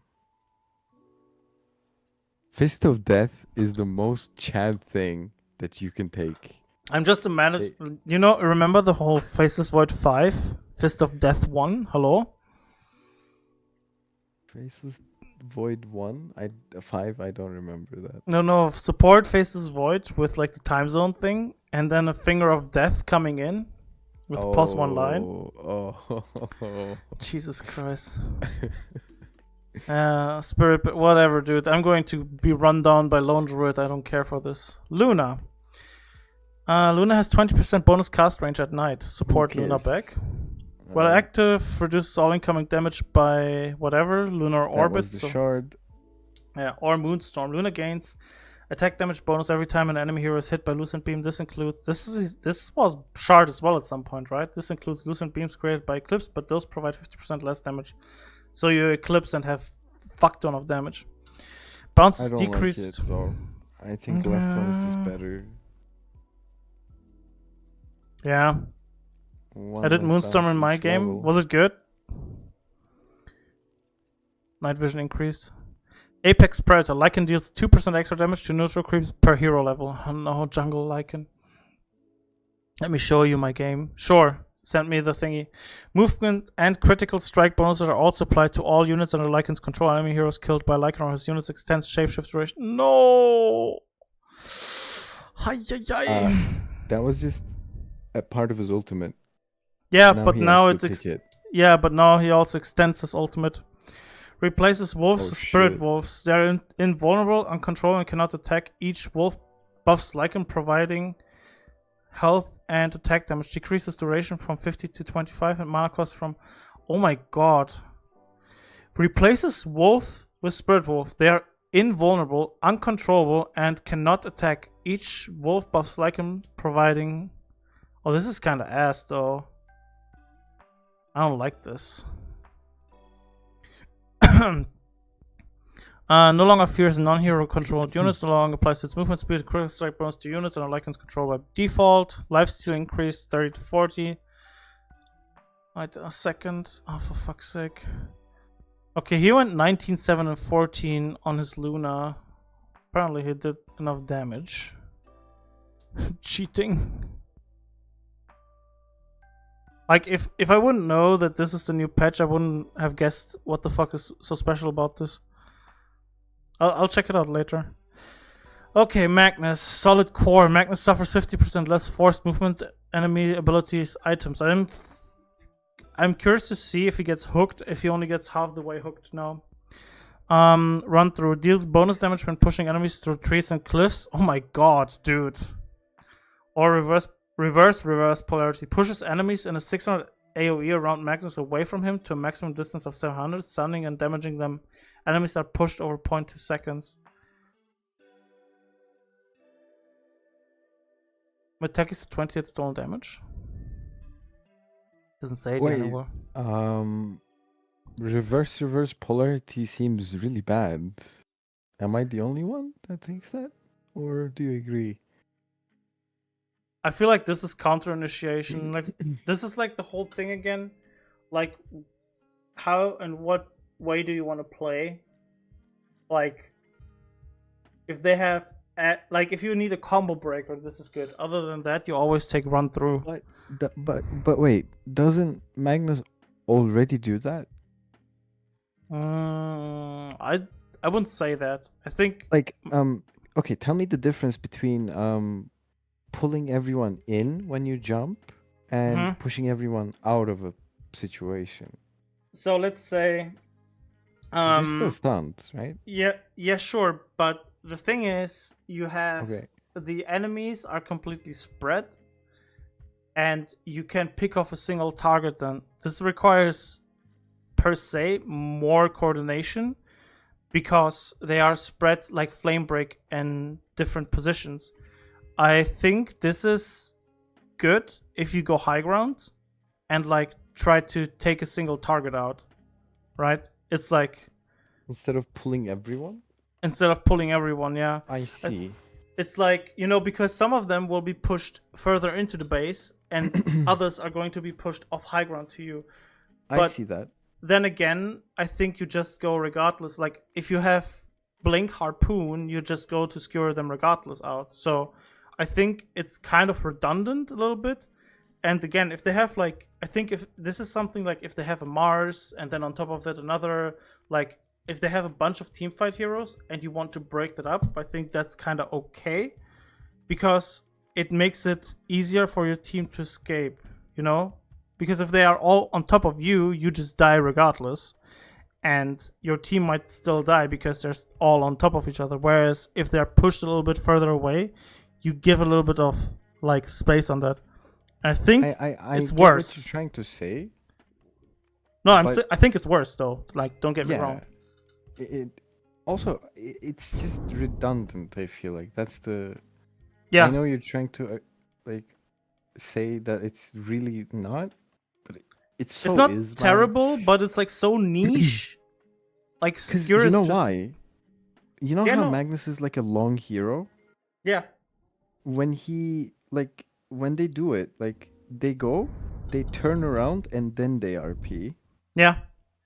And you can basically do that and it would be reverse polarity. Like if you want to take someone off of your teammate, you can already do it by facing away from them. Yeah, I don't think it's. I don't know. No, I think it's weird. It's just weird. It feels like. It just feels like something of Labyrinth's On the flip side, Magnus Tiny 4, Magnus Tiny 3, Magnus 4, you just toss the enemy into your Magnus who's just sitting on trees, and then you get a kill, and they can never lane. Yeah. Marcy Right. permanently increases the level of allied couriers by 3 and hero attacks to kill by 1. This means Marcy's team starts with flying couriers. Okay. Sidekick. Marcy's third ability when the facet is picked. Bonus damage changed from flat 6, 12, 24, and 48 to percentage base. And then they put Marcy's ability on Marcy apparently. New Marcy's third basic ability when the facet is picked passively grants lifesteal and increases her attack damage by also percentage of her base damage. Can be activated to protect the target allied hero for 6 seconds whenever the ally attacks or is attacked by an enemy. Marcy attacks that enemy if they are within her attack range plus 125. The ally also gains armor for the duration. What the fuck? So it's like the redirect from Mars. I see why they did the fucking thing there. I like that it changed this to percentage based damage because this scales into late game a lot better. I don't know. This is something you'll need to see. Because like the thing is, if you have a support that takes all the damage, she's just going to die. But if she's a core, you want her to stay alive. You just bait your supports. I don't know. This bodyguard thing seems like you need to be very far ahead to make that worth. So does Marcy team get level 28 couriers? Yes, they get 28 couriers. I like how you just say that without, No, you need to think about it. Goes up to level 30, so they get level 33 couriers. There you go. Custom mode. Huh? Lying without a fucking, whatever. Without like, do they? Without They do, thinking. absolutely.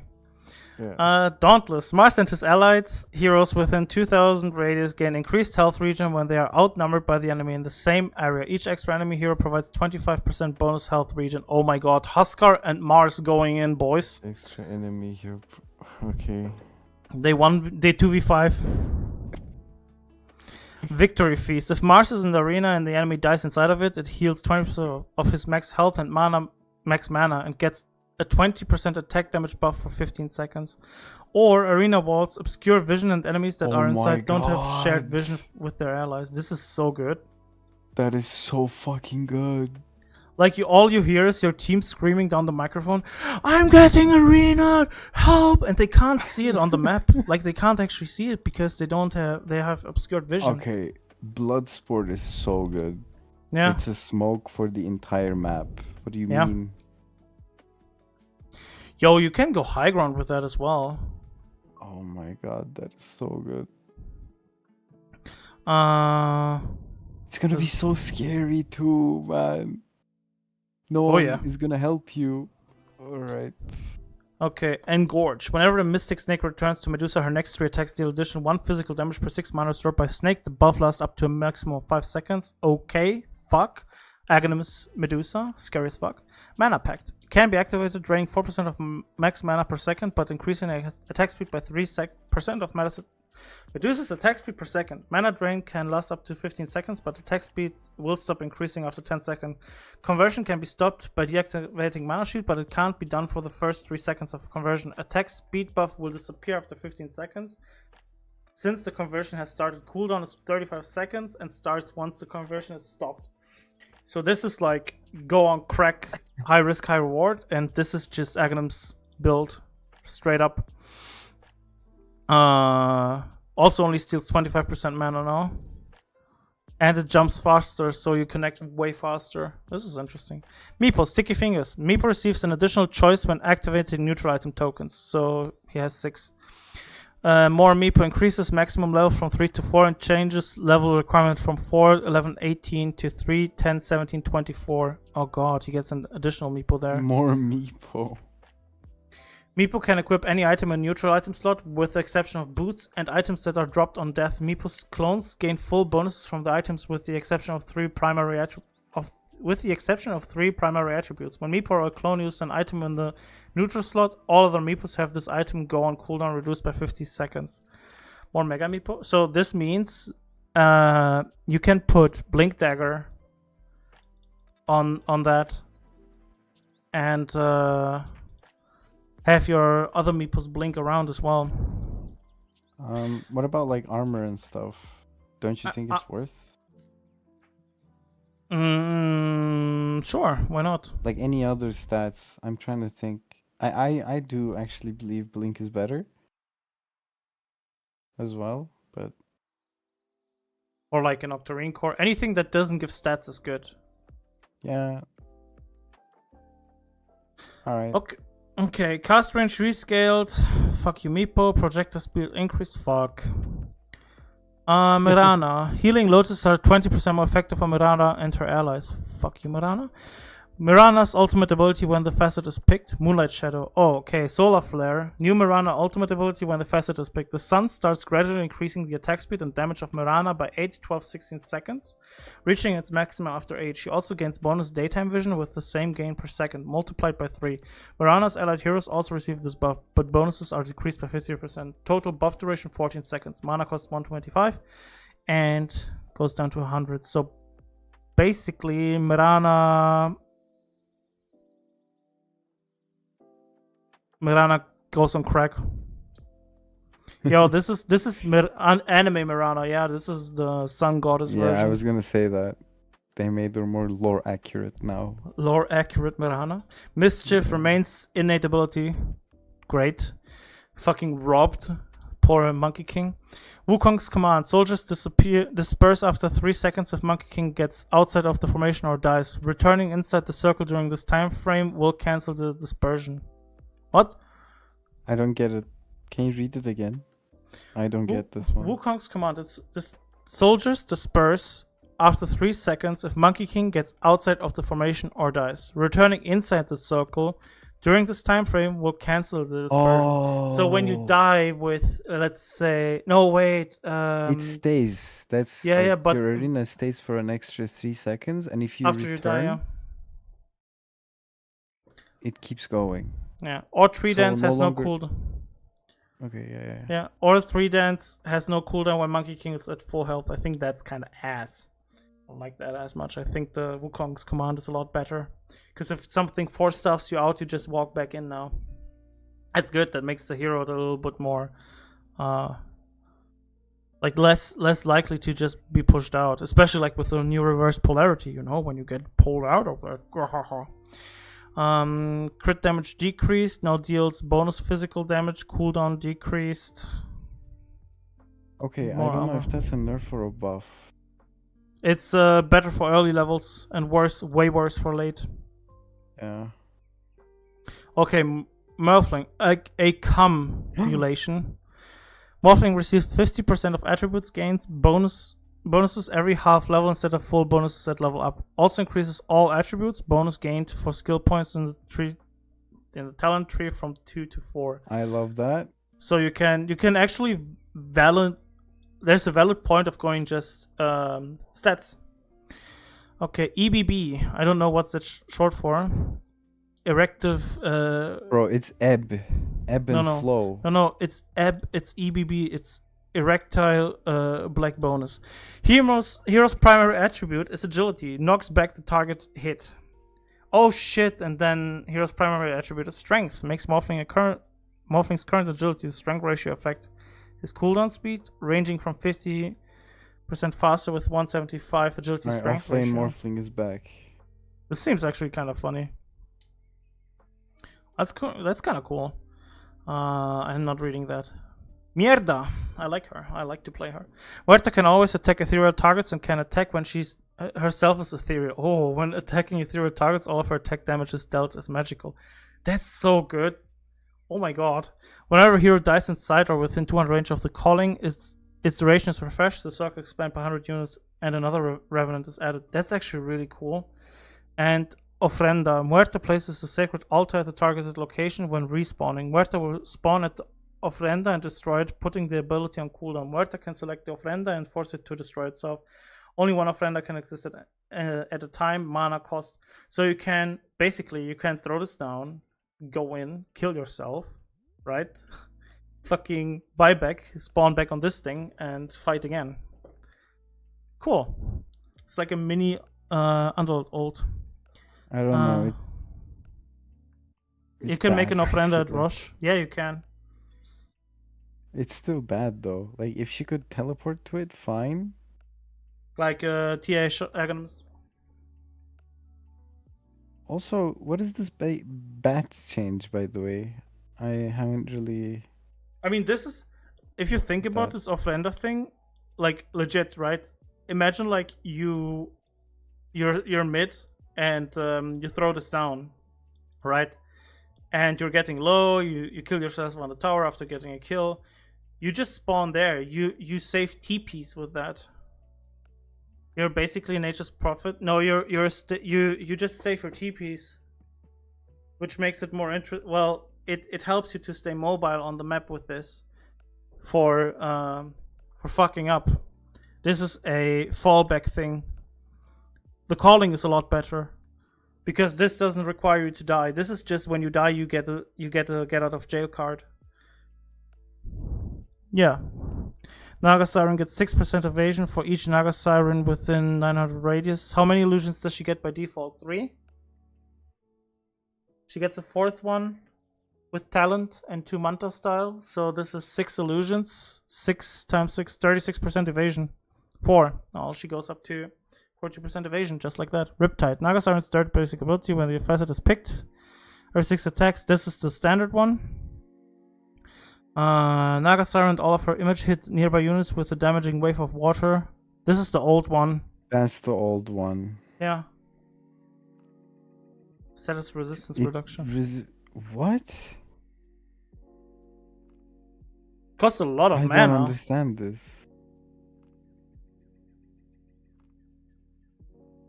So the damage it does is very little though. But it's per illusion. Is it? Mm-hmm. Oh, they didn't specify the, like, if it hits from more than one illusion, right? I think it's per illusion. This is really annoying if you play as a 4 and you just occupy the enemy jungle. I feel like this is really, really, really hard to play against if the Naga player is competent. Oh, Real In is now with Aghanim's. Oh shit, Real In is now with Ensnare. I think Naga makes a good support. Nature's Prophet gains bonus damage for each tree within 300 distance of him. Also gains multiplied amount of his bonus per Nature's Call treant within blah blah blah. Heals. What? Sprout heals whatever health per second for allied units and buildings near the trees. Healing for building is reduced by 50%. Oh god, you heal the fucking buildings. You're just Treant Protector. Is Treant still in the game? Has he been removed? Or Ironwood. Nature's Call. Summons one Treant with a lot of health. Increased damage. Oh, this is the Super Treant. Yeah, so Treant, yeah. Sprout no longer deals damage over time. It's just healing. Teleportation no longer grants armor and damage. Nature's Prophet is dead, bro.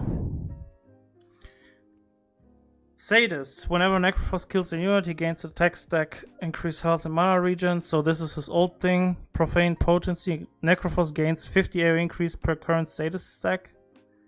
Ugh. Now increased movement speed by 25 of speed lost by enemy heroes. This is so annoying.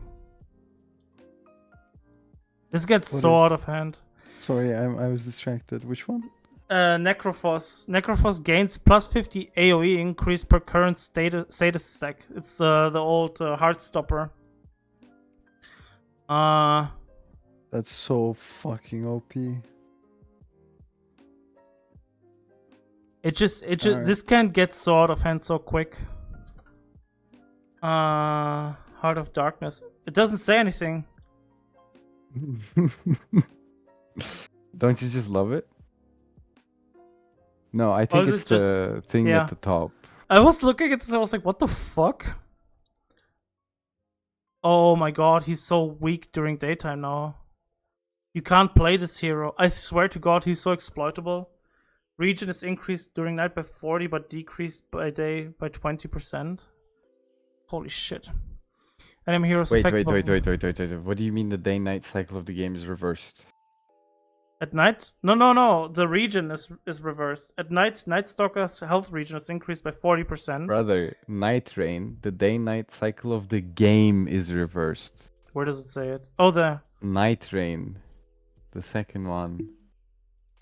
So you start with night. Holy shit, you just changed the fucking nighttime, daytime. That Look, is you so...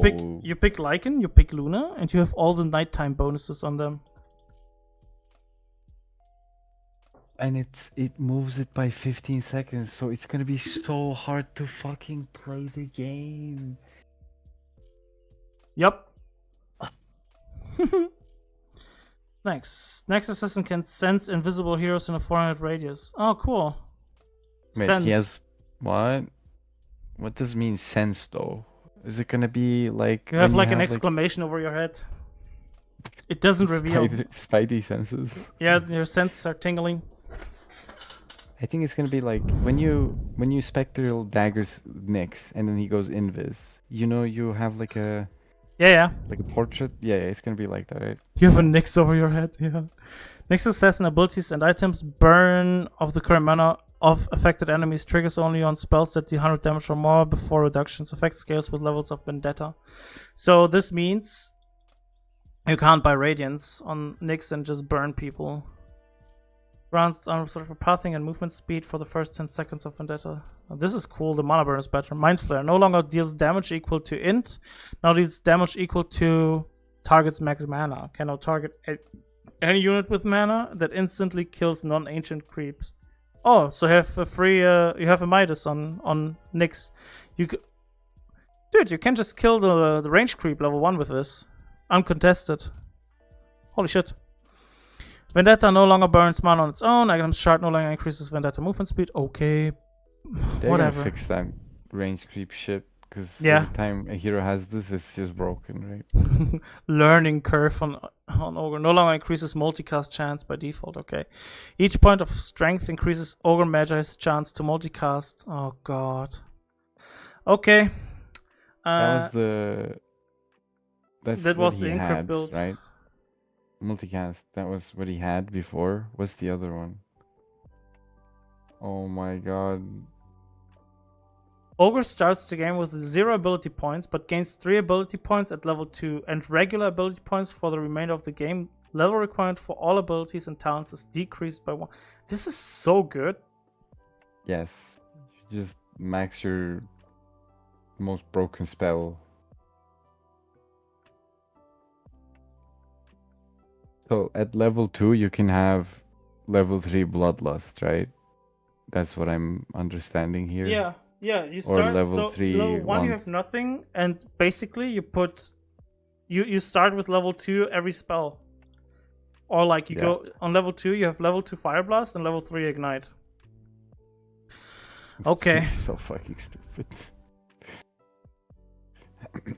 Jesus Christ. Degenerate Aura. Degenerates the movement capabilities of enemy units that stray too near. Movement slow. Okay, so he has Degen Aura again. Also, for every 0.5 that enemy was under the continuous effect of Degen Aura, Omniknight's damage to that enemy is increased by 1%. Up to maximum of 20. Effects reset if the enemy leaves the aura. This is so annoying. Like Omniknight standing on top of someone and then he gets fucking Hammer of Purity on the head. He just fucking explodes. But the other one is just better. Omniknight's ability to deal damage an enemy hero overnight. What? Omniknight gains a heal over time for 5 seconds equal to... Oh, damn. This is just... You can just go Soul Ring and just stand on top of them now. So fuck you. No, it's an autocast ability with an on-hit effect. Cast range bonus don't affect it anymore. However, it's still considered as a casted spell. Okay. Oracle will predict and announce to allies where the next power rune will spawn. Oh god. Holy shit, that's annoying. Spell amp increased by 0.5 per hero levels. Heal amplification increased 1% per hero level. Okay, well, this guy is going to be fucking busted, dude. Oh my god. Purifying stuff. Yeah. Hey, buddy, your rune is going to be top. All chats to enemy team. It's bottom, by the way. Mind games. OD gets 2 extra mana per int. Essence Flux increases also mana by 4% for 7 seconds, or applies a mana allergy debuff, which heals Outworld Destroyer every time enemies spend mana. Heal 100%. Oh god, you throw this into a Leshrac and Leshrac just heals you by using his spells. God fucking damn it. Pangolier, Fortunes favor the bold. Whenever an enemy with 1200 units attacks Pangolier, they have their chance to proc random on attack effects reduced by 40%. So, reduced crit chance on PA and shit like this. Pangolier can double jump, activating Shield Crush again while in midair, increasing the damage dealt and resulting barrier by up to 30% based on the total amount of time spent in the air. Cool. Or increases roll speed by 150 and improves the turn rate duration decreased from 10 to... well, this is just funnier. I mean, this is probably better because the Rolling Thunder is favored at the moment, but damn. Swashbuckle nerfed again, cast point. I wonder how the Ags work with the double jump. Just fucking jumping out of the map, dude. No, like with his Ags. Oh god. Like, does he swash twice? Yeah, probably. Phantom Assassin starts with 15% evasion, gets 1.5% per level. Jump into another game, yeah. No longer dispelled on attack while Blur is active. All mana costs are reduced by 30% after Blur is dispelled. All abilities and items have no mana cost for 5 seconds. What? All abilities and items have no mana cost for 5 seconds. Or Coup de Grace, critical damage increased by 100% on anything. No longer has a random proc. Instead, triggers on the 6th attack on the same hero or on the 4th attack on the same creep. Attack counter lasts for 6, 8 to 10. PA doesn't use mana anyways. To some degree, she does run out of mana though. No longer makes Phantom Assassin invisible. No longer allows attack to without dispelling Blur by default. Now enemies can see ghostly silhouette of Phantom Assassin when she's within their vision, but she's still untargetable until she blood is dispelled. Vanish radius rescaled. Vanish buffer rescaled. For fuck's sake. PL.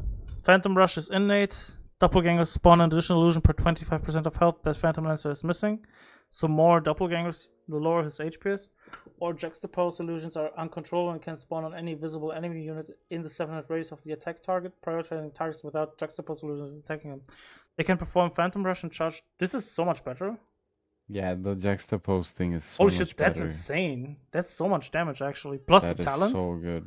He has a good talent for more damage on the juxtapose as well. This guy deals like 40% with his illusions. This is so good. That's so fucking OP. Yeah. Debuff from Icarus, Alright. Dive Spirit, Supernova applies stackable 2% miss chance. Oh my god, yes. Applying new stacks refreshes the duration. I love Phoenix. I Burns. fucking hate this. Dying Light burns all enemies in 450 radius around Phoenix, dealing 6%. That is so of its fucking missing health dumb. per Hello? second. How is that fucking balanced, man? I love this. Or Hotspot. Of Does course more you do. damage, heal to targets near the end of its beam. Beam intensity starts increasing at half the beam. Also, if you're at the end of the PP, you get more. Okay. Alright. Due to his size, Primal Beast beats... Beast does 40% bonus damage to buildings. Oh, cool. That's actually cute.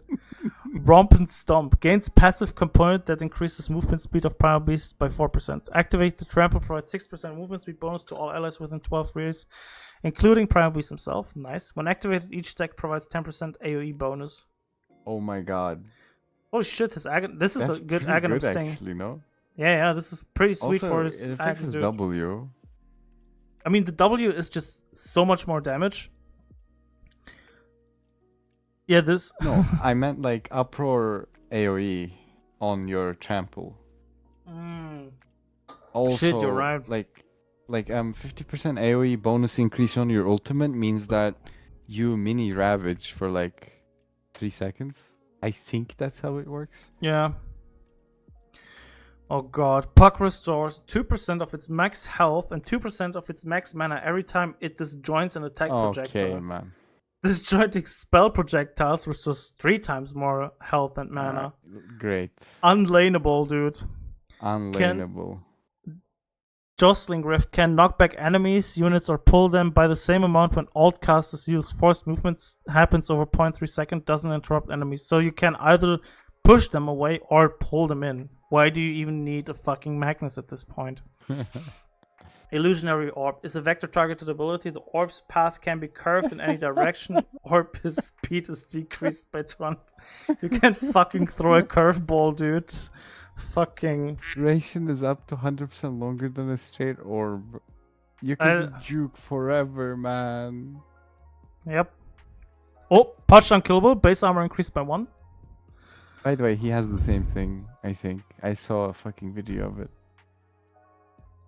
Okay, give me a second. Punch permanently gains strength at any time he kills an enemy here. Oh, it's Flesh Heap. It's Flesh Heap. Okay. When targeting heroes, this member increases Punch strength by 357 per tick for 12 What? Oh, wait. What? When targeting heroes, this member increases Punch's strength by 357 per tick. Okay, he just gets, the longer he channels, the more strength he gets.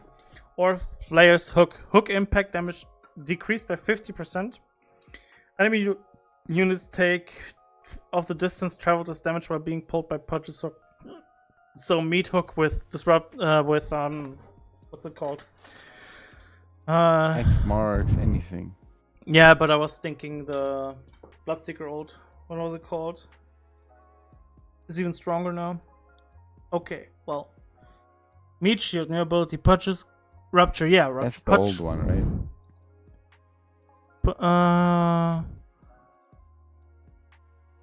Yeah, it's basically how Flesh Heap is working right now, but they just changed it, I suppose. Yeah. Yeah, with Rupture, yes. No longer has increased duration on creeps, okay. Oblivion Sin. Pugna can use any spell and item while channeling, with the exception of ones that also require channeling. Okay, so he can Nether Blast and do whatever. Siphoning Ward. Pugna restores health and mana equal to 25% of the damage Nether Ward deals. Oh god. Whenever an enemy tower is destroyed, Pugna permanently gains 1.5% spell amp. Alright, Rewards of Ruin is better, for sure. But it would be very funny if you could get that one Nether Ward off, right? Yeah, man. Yeah. Damage decreased on the tower thing can no longer be cast while channeling on its own. Decrepify. Wait, can no longer be cast while channeling on its own. Okay, never mind then.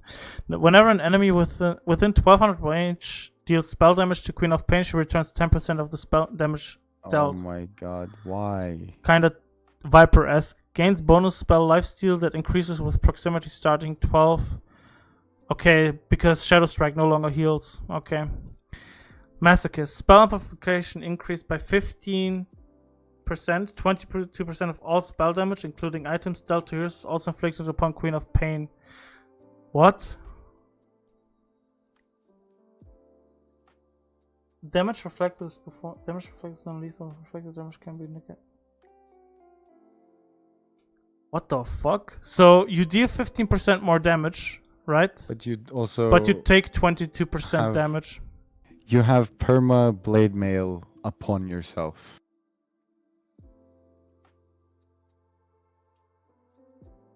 But is does this that worth? mean she? Okay, wait. Combined with her bondage shit, what does that mean then? You just end up doing like 10% of that 22% back? No, you deal 50% more, but overall, so let's say you deal 100 damage, right? Now you deal 115 damage. But from these 115 damage, you take 22% yourself. So you take about. And I'm 28. asking if that works back with her bondage innate ability. That's a great question. Yeah, because if it does, you basically are a better techies now. Yeah. You Queen of Pain, like you scream someone and then they just fucking die. The only problem is you die as well. What? Yeah. This makes no fucking sense to me whatsoever. Yeah, that's weird. Her So- axe is the same. So like if you have like a lot of shadow strikes on people and they just scream with the axe, you're gonna die, man. You can't kill yourself with it, but as soon as something farts in your direction, you die. Yeah. Yeah. Okay. Let's check. Let's go. We're almost done. Oh, Ricky soon. Nice. Increases movement speed by 1% per level on Razor. Storm Surge. When Eye of the Storm is active, Storm Surge proc chances doubled, and procs will additionally strike all enemies within the Eye of the Storm radius. Can strike the same enemy twice per proc. This is such a giga chat. Yeah, but this is like super giga chat. I walk in and kill you boys. And the other one, Razor gains 1% spell. Fuck Dynamo. That's kind of boring. That fucking sucks too. What? Storm That Surge sucks. Dynamo. Dynamo. sucks. Yeah, that sucks. That's why I'm not even saying anything about that. Okay, backstab. When Ricky strikes an enemy from behind, he deals damage based on agility, so backstab is now innate. Contract Killer. Ricky gets bonus experience for kills and bonus experience for assists based on the current level of backstab. Okay, that's nice. Agility bonus is multiplied by 3 against non-hero units. Okay, smokescreen now also applies its mischance to enemies when they try to attack allies that are inside the smokescreen. That's cool, so it helps your team. Wait, Agility it bonus. didn't do this before? No, when they hit from outside to the smokescreen, it didn't. Oh, okay, that's what it meant. Sorry. Okay. Yeah. Agility bonus changed from 70, 80, 90, 100 to flat bonus agility. Oh my god, Ricky's back. Cloak and Dagger. Bonus damage on attack in the back moved to innate ability. No longer grants bonus XP on kill. What? Cloak and Dagger never did You have that. to pick it.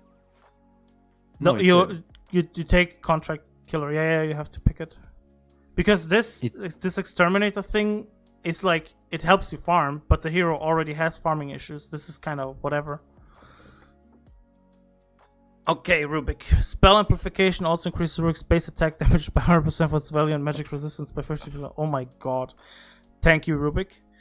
Spell Steal decreases the mana cost of stolen spells by quite a lot, or Arcana Accumulation. Every time Rubik casts a spell, he gains plus 25 AoE spell radius amplification for 20 seconds. Multiple instances of this buff stack independently. Oh, for fuck's sake, dude. Imagine like a massive fucking Fisher log just thrown down. Oh, kind of scared. This is really cool. Like, both are cool, I think. Rubik is gonna break the game a lot. Rubik's gonna be fucking hilarious. Like, Leshrac fucking shards, Splinter Earth, just covering like tier 1 and like the fucking top and mid Rex. Yeah, have fun with that. Fateful, whatever. Caustic Finale is now innate. Items ability is annoying anyways. Oh my god, this level 1 is actually quite strong. Sandstorm makes Sand King invisible. Sandstorm radius increased by 125. Or Sandstorm follows Sand King with a speed equal to 70% current movement speed. When Sand King casts Boros Strike, Sandstorm recenters on Sand King's location. I think I like this a lot more. I don't necessarily like the Invis, but this is actually kind of cool. Invis was already useless, right? Like a little bit. Yeah.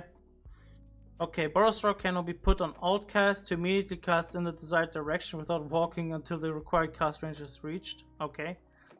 Sandstorm no longer Invis. And Stinger, new basic ability. Area targeted. Sand King performs an empowered tail strike within a fixed 200 range. Attacking all enemies within the radius. This attack deals bonus damage and slows enemies. That's actually quite cool. And it doesn't cost a lot of mana. This is actually really interesting. Crit Sand King, hello? Okay, Epicenter, whatever. Shadow Demon, Menace. Shadow Demon's attacks apply a stacking debuff that amplifies damage taken by the target by 2% per stack. Debuff duration is 8 seconds. Wait, you just skipped it, but it just does so much damage now. So much more damage. What, Epicenter? Yes. Decreased from 110, 130 to 60, 70, They 80. doubled the pulses. Yeah, but this makes it less consistent. That's the point. Alright, fine. Like, one big pulse is better than 2 small ones that you can blink or leave or whatever. Worse against Pudge, I guess. I don't know. Yeah, that's true. This... Wait, what? Oh yeah, more debuffs. Disseminate. When applied to enemy, they lose 50% of their current health, regaining half of it after the effect is lifted. If the target is an ally, their current and max health are increased by 50% instead. Holy shit. Or Shadow Servant. If an enemy hero is killed by Shadow Demon or dies within 15 range of him, an illusion of that hero is created. The illusions deal percentage damage. Depending on the current level of disruption, the illusion disappears when the hero it was created from respawns or when Shadow Demon dies. No illusions are created if killed by Shadow Demon after his death. If it was Strong Illusion, I would be pogging, but it's not, so I don't know. Yeah. This is like a win harder thing, you know? Because, like, if you kill 2 heroes and you get 2 illusions, you already most likely won the fight. This seems just better. Disseminate just sounds broken. I don't know. Okay, the Necro Mastery. This is just innate now. Okay. Presence of the Dark Lord. For every enemy hero killed nearby, presence of the Dark Lord further reduces armor by 2 for 60 seconds. Or consecutive hits applies a stacking 10 movement speed slow and 10 attack speed slow. So Shadow Race just gets his old shit back if you pick that. No upgrade with Agon of Scepter reduces cooldown by 2 seconds per enemy hero hit. Feast of Soul, new basic ability. Shadow Fiend gains attack speed for 8 seconds after the effect is done. 5 souls are consumed. Shadow Fiend should have 5 souls to cast Feast of Souls. No longer gets stronger with enemy kills by default. So they split his Shadow Raise slow and damage buff. This is basically Mask of Madness, right? Yeah, basically. For the cost of a bunch of damage, actually. But he seems souls are nerfed to consumed me. after the effect. Yeah. So you actually have the damage with the attack speed.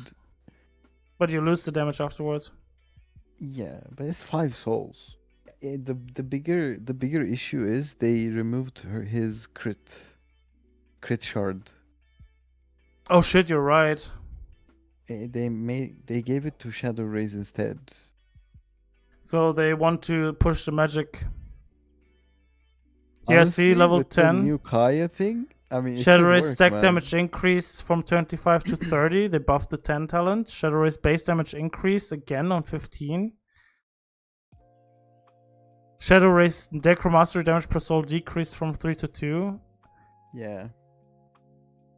Or, look at this talent. Shadow Raise cooldown replaced with Feast of Ghouls grants 40% cast range speed. I fucking They're pushing love for this. Magic Shadow Fiend, yeah. He's back, bro. He's so fucking back. Let's go. Okay, Foul Play. Whenever Shadow Demon takes lethal damage, he survives as 1 HP chicken with movement speed increased by 10%. Applies Strong Dispel upon transformation and provides 0.75 protection from all damage. Hex duration is 3 seconds. Okay. Cooldown is reset upon dying. Okay, so jumping him is a bit harder. Cluster Clock. Can be cast on allied heroes after 0.1 seconds and for a period. Transform them into a chicken with 0.1 movement speed. Create 3 chicken images. Okay, this is like defensive hex help. Okay, and this creates illusions. Or Massive Serpent Ward, oh god. 10 Mass Serpent Wards are combined into 1 Massive Serpent Ward with 10 times damage and bounty values, while health is multiplied by 7.5 seconds. I don't know if I like this. I think this is so much cooler. The hex is pretty nice. The hex is really fucking funny as well. I think that's pretty good. Also, it's just a manta dodge, so I'm already salivating. Like, imagine you're bad, so your the enemy has Magnus, so your Shadow Shaman dodges it for you. Yeah. Oh my... Because it says invulnerability, right?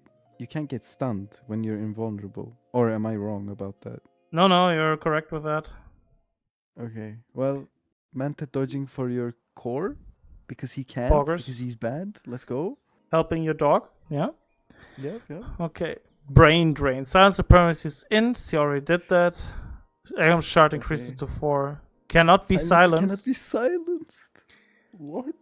Or what?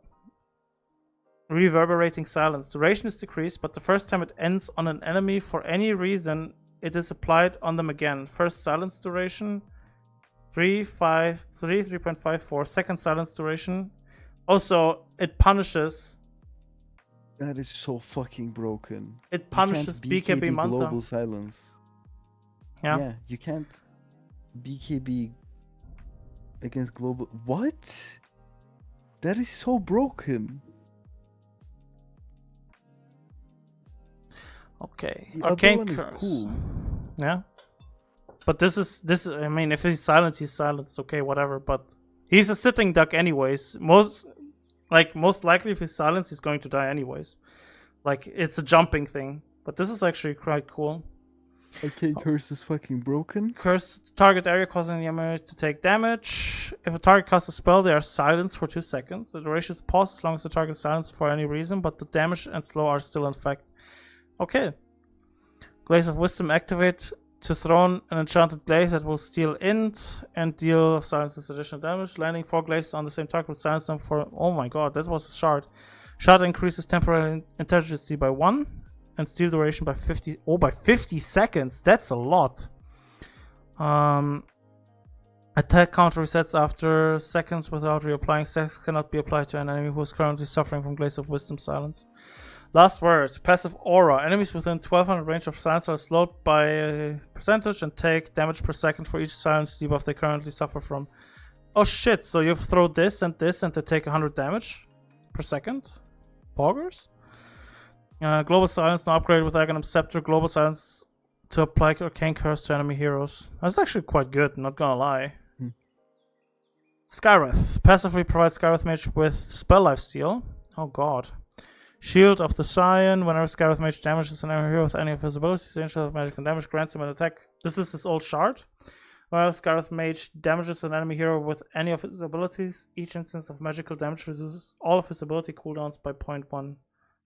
So his ult just resets his abilities. Upgrade moved from Scepter to Shard. Okay, now instantly kills illusions. Oh god.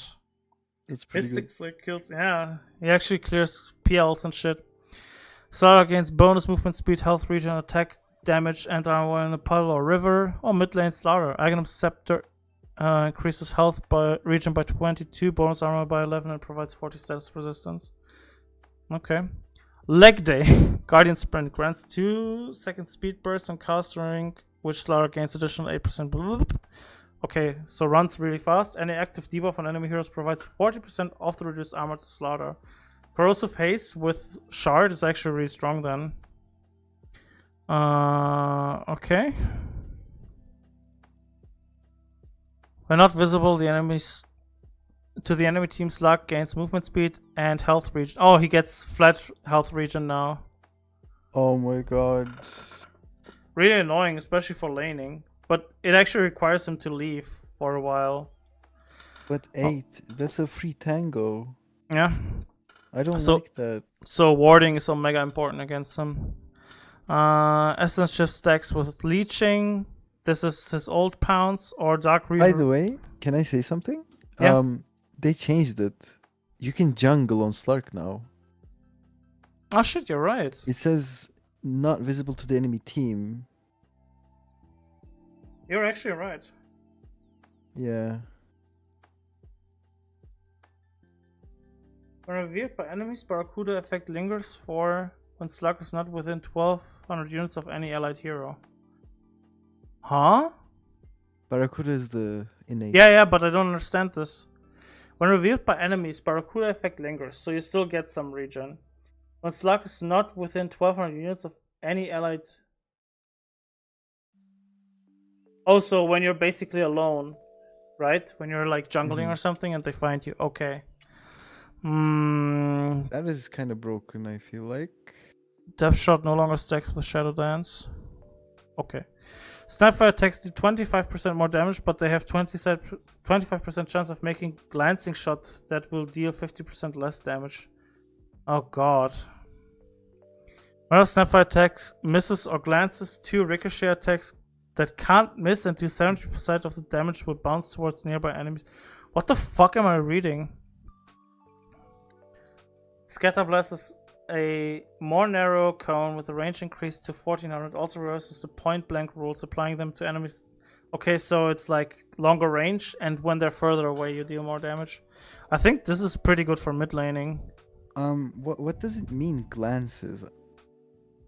I mean, it's like when it's not hitting something, but like, like it's not. Imagine instead of hitting your arm like point blank, it just leaves like a scratch.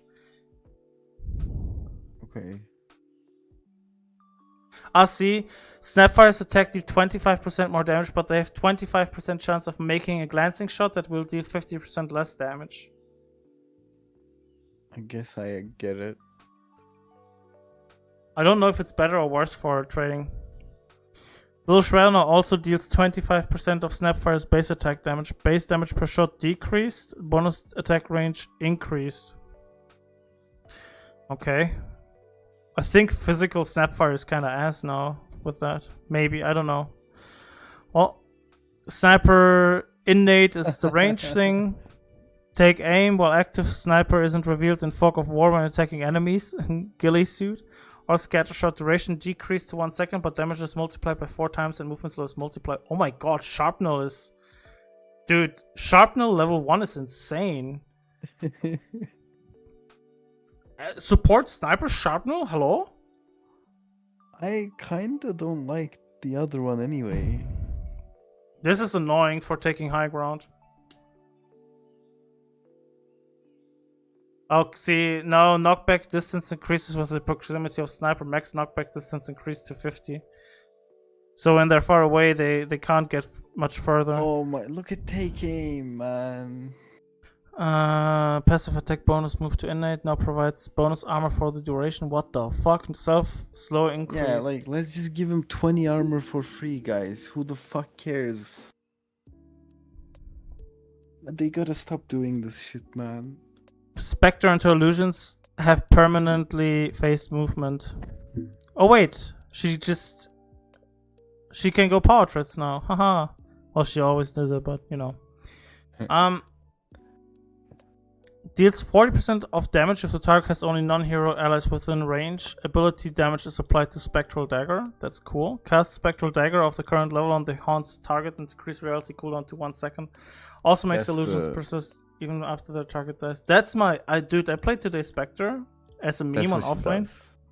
Yeah, I did the meme build today where I got Phylactery on offlane Spectre. And this would have been a lot better with this. I see. But this is what it already does, no? No. You have Shadow Step. No longer... Wait, what? Never mind, then I'm retarded.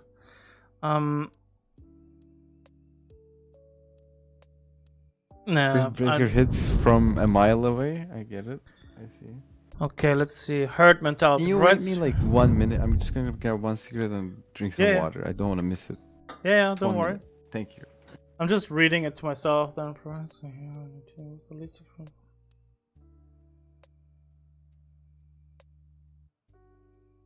Oh, that's actually cool.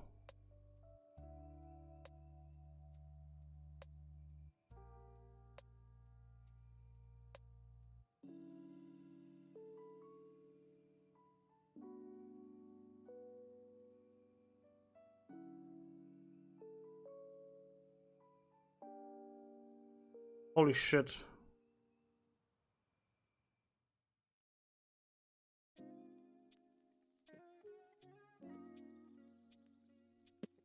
Carry on, sir.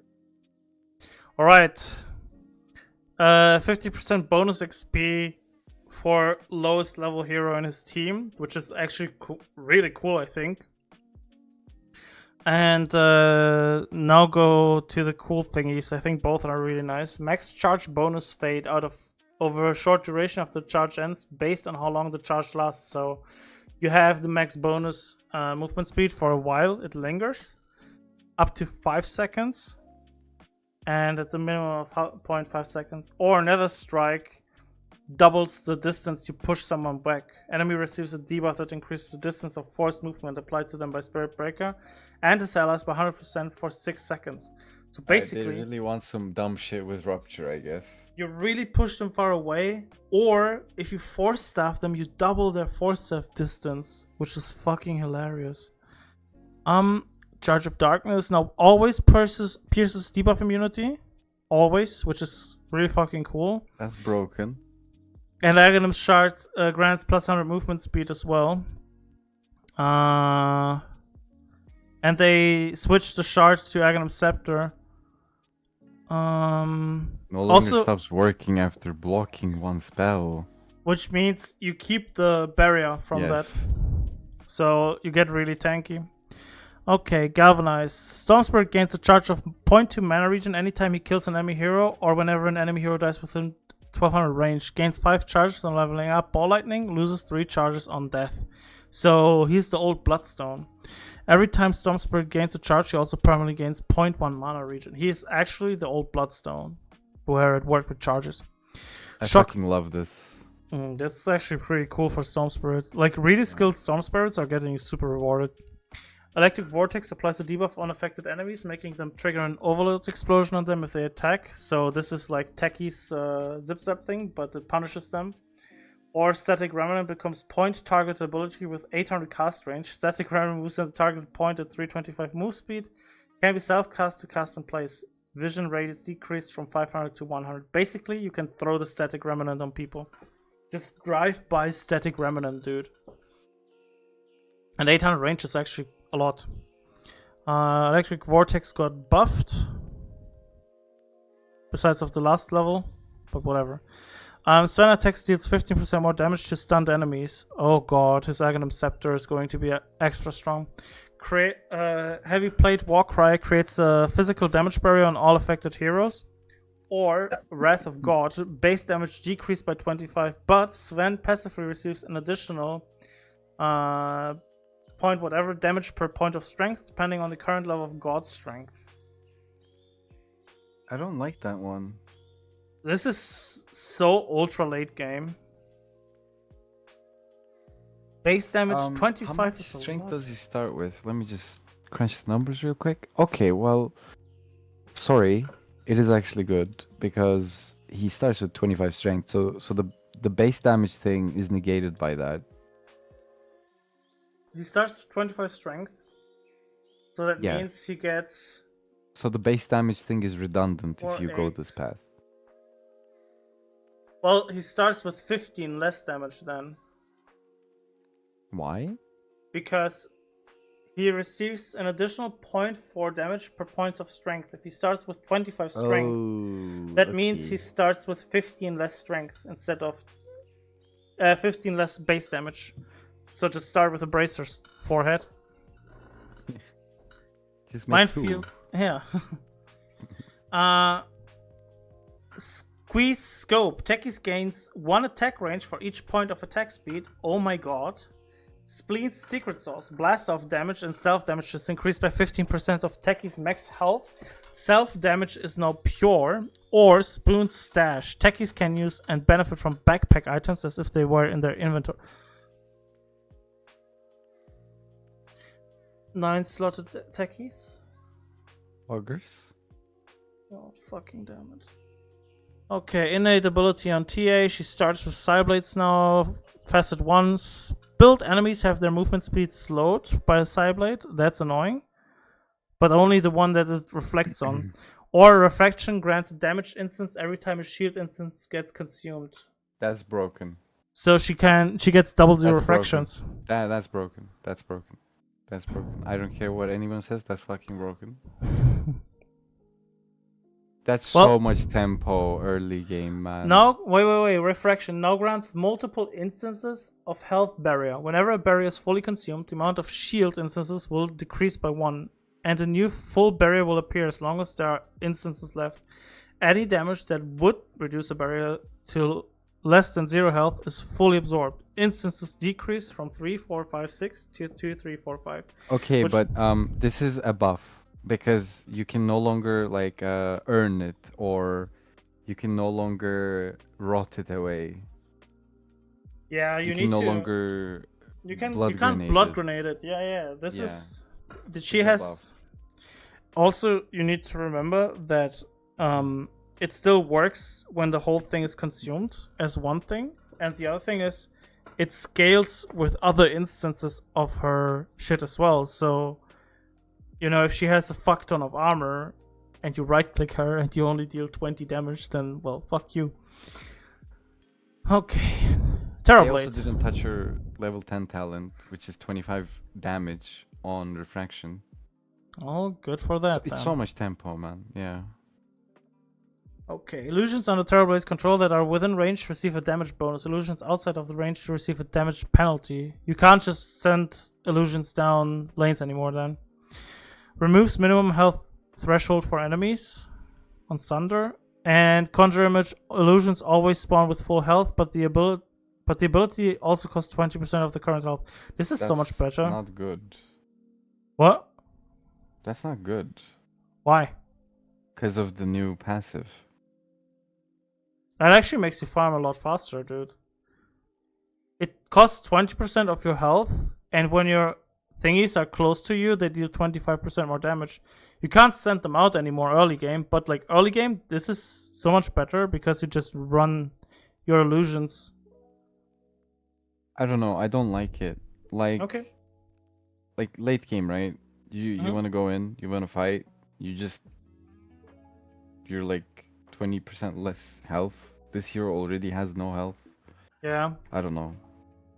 That's actually true. Yeah. Okay. Tidehunter, Blubber. Tidehunter removes negative status effects if he takes more than 500 damage from player controlled sources. This spell's strong. Damage counter resets after 7 seconds. 500 damage is a lot. Yeah.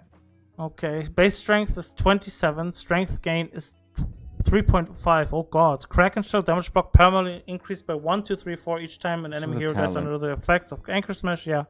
Tidehunter doesn't get stacks if he is dead. Okay. Or Krill Eater. Base strength is 22, strength gain is 4, base attack range decreased by 50, attack range is increased by 5 every hero level.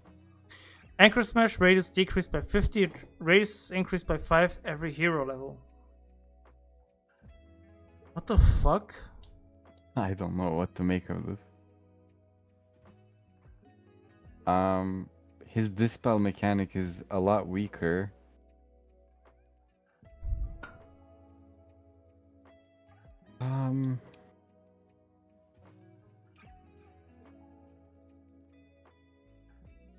Well, his base attack range decreased by 50 and attack range is increased by 5 every hero level. So even if you hit 25 or 30, you're not even getting your full range back. No, you are, right? No. No, it's 5 every hero level. So by level 10, you make it up. Oh, okay, my bad. I thought the opposite. Yeah. Oh, every 5 levels, I thought. You're thinking about Earth Spirit. Yeah, my bad. I think I like Krill Eater better. Fucking universal hero. That's fucking nice. Who? What? Oh, Timbersaw now is a strength hero. Finally. Exposure therapy. Timbersaw restores 3, 4, 5, 6 mana every time he destroys a tree. Oh god, no. Ah, shit. This means it rewards him killing trees while running it. This is actually really good.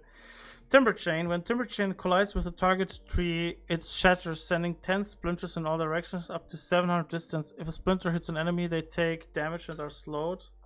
Or 0.78. Oh my god. Or Twisted Chakram. Grants Twisted Chakram ability when leveling up Chakram. Launches a smaller, uncontrollable Chakram that flies in an infinity sign in the selected direction. It deals pure damage to enemy on its way, slowing their movement speed. I don't fucking... I will see a Timbersaw. Both of them are good. Yeah, I will see a Timbersaw in my game. He will eat my ass and I will hate the hero. Eureka! Tinker gains 1% item cooldown reduction per 4 intelligence up to 60. I fucking hate this. Okay, March of the Machines. Supplies a non-stacking heal over time when robots pass through allied heroes. Heal per second. What the fuck? March of the Machine is a heal now? Okay. When the barrier is fully absorbed on Tinker, he blinks in a random forward direction for 300 range. That's not good. That's kind of stupid, yeah. But if you're facing away, it's good, I guess. I don't get it. Yeah, probably when you run away, it's kind of that kind of thing. Wait, he doesn't have heat-seeking missiles anymore. What? Hold up. So, March of the Machine returning ability calls for an enemy robotic minion to damage enemies units in and around. Okay, March of the Machine is back, but it can also heal. If you chose that. Defense matrix cooldown increased from 12 to 20. I mean, does it really matter necessarily? No. What? No. Oh, wait. Rearm no Wait, longer resets rearm. cooldowns of items, no longer grants magic resistance on its own. Channel time decreased, mana cost decreased. No longer resets cooldowns of items, brother. Well, keen convenience. Outpost channel time now matches those from. Well, I don't know how this is going for Tinker, but I feel like the hero's even more dead now. yeah. Because he doesn't have damage now. What? Well, I don't know. Craggy Exterior. No more Shivas and Blink Refresh. Right, that's the thing. Enemies that attack Tiny get a stacking debuff that decreases their attack damage by per stack. Max stacks 10. Debuff duration 5 seconds. Each stack refreshes duration. Debuff immune enemies aren't affected and don't receive stacks. Craggy Exterior used to stun, mini stun. Yeah. This hard nerfs heroes with a bunch of attack speed on Tiny. Increases landing radius from 275 to 450. Landing deals more damage to enemies in the target area and slows their attack speed and their movement speed. This effect does not apply to the tossed unit itself. Or insurmountable, Tiny receives 25% of his strength as slow resistance and 10% of his strength as status resistance. I feel like the left one, the toss thing, is really good if you play like a nuking Tiny on a support with a blink, and the right one feels like super strong on a carry Tiny. Like, I feel like if you go safe lane Tiny and just get your standard items, you just kind of slap the shit out of people and they can't even do anything against you. We'll see about that. Grow provides movement speed now. And bonus damage increased. Okay. Safe lane Tiny. Let's go. Okay, Treant. Treant gains plus 5 base attack damage per hero level. Oh my god. What? Because he doesn't have enough. Or Sapling Leech Seed. Can be ground targeted, planting a tree and damaging and healing all enemies in the effect radius for the duration of the ability. Damage and healing is half for creeps when the ability is ground targeted. If the tree is cut down, it regrows again with the next pulse. So you're just... Let's go. You just... Oh my god, yeah. But, like, you just put that on high ground. And you can farm now. Yeah, with a plus 5 attack damage. Like, you can Q and W and you can farm. Yeah. Even though it's half the damage, it's still good. Berserker's range is now innate, so you can always start with Quelling. Insensitive. Each attack grants 1 armor when Troll Wallet is in melee form. Okay, Feral gives you just more armor. Or Bad Influence on Battle Trance grants 30% of its attack speed bonus to all allied heroes globally. Oh, that's an old thing. That's the old thing, yeah. Yeah. Wilding Axis Aghanim Scepter Dispel now always pierces spell immunity. This is actually really good, yeah. That's really good. Aghanim's Shard base proc chance decreased from 20 to 18%. This is still good. Yeah. Bitter Chill passively slows the attack speed of all enemies in 350 radius by whatever. Tag Team ability when activate to temporarily apply negative debuff around you. This is the old thing. Or Drinking Buddies. Tusk reaches out to a tag targeted allied unit, pulling them closer. Once tagged, both Tusk and his tagged ally gain increased movement speed and bonus attack damage for 5 seconds. It's one person drum. I like the Drinking Buddies more, to be honest. Imagine this with a Solar Crest on top. Phew, that's pretty strong. Yeah, I like this a lot more. Because Tag Team feels weird. Tusk is not a hero with a lot of attack speed. So making a lot of that work by yourself is kind of difficult. And Drinking Buddies just feels like something that's really cool when you already snowball with one person in. Okay, Walrus Punch is now affected by Spell Block. Damage increased, but crit chance decreased.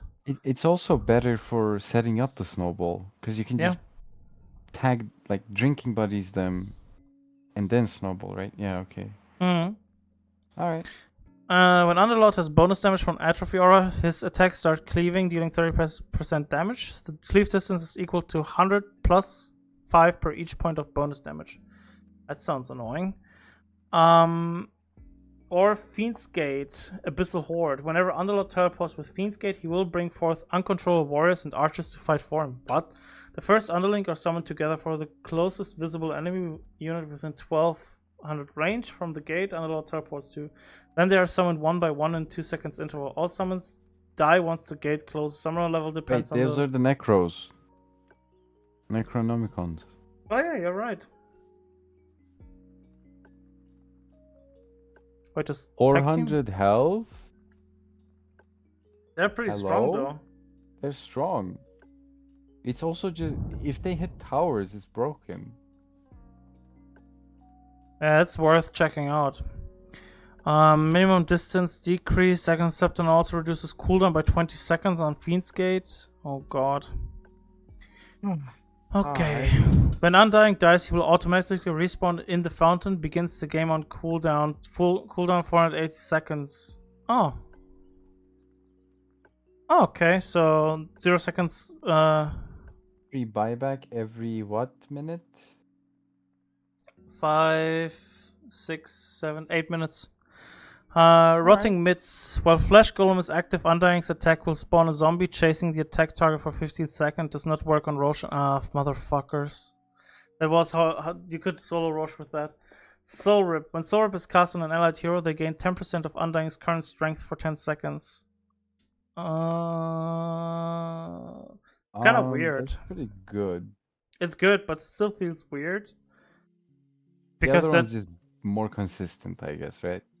oh, it's like if you play Undying on a support, you really don't want to be up front and keep decaying people, right? Because I feel the intention is that you just have a lot of strength and then you soul rip your ally. Mhm.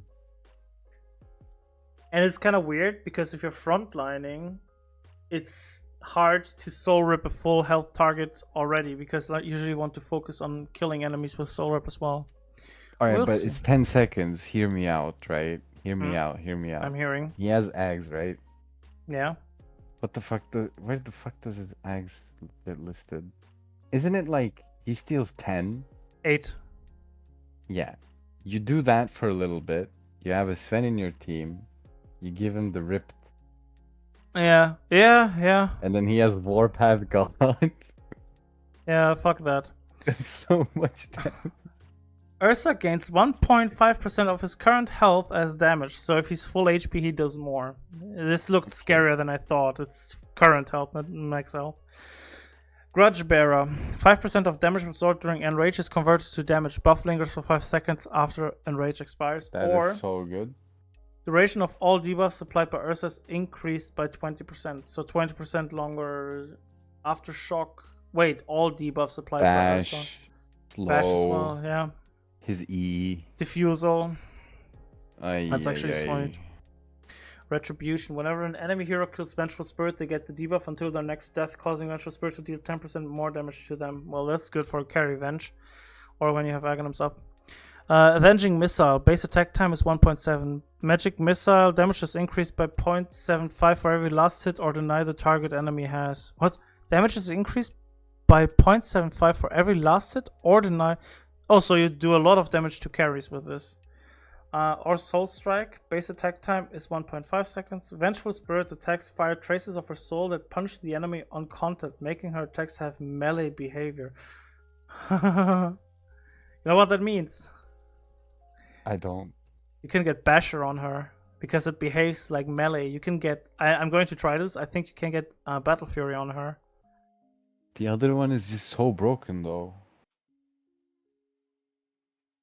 I think... Like, let's say it's like late game. The enemy has 500 last hits. That's like 300 more damage. Yeah. But they That will is probably so also have fucking 4,000 retarded. HP. I don't know. It's still retarded. Oh, latent toxicity ability removed. Poison Nova ability removed. Poison Oh. Sting innate. Patient 0. Noxious Plague. The plague spreads 2 times, but the initial damage for all spreads after the first one is reduced by 100%. Or Plague Carrier. A Plague Ward can be cast on allies attaching ward onto them, while attached wards are untargetable and die on one at a time whenever the unit they are attached onto receives damage. Wards attack the same target their attack unit is attacking. This is annoying if you still steal kills with this. It's good because you help with Close. yeah with slows and shit. Fucking what's his face? Darkseer running at you with a fucking plague ward on top of him. God. Yeah.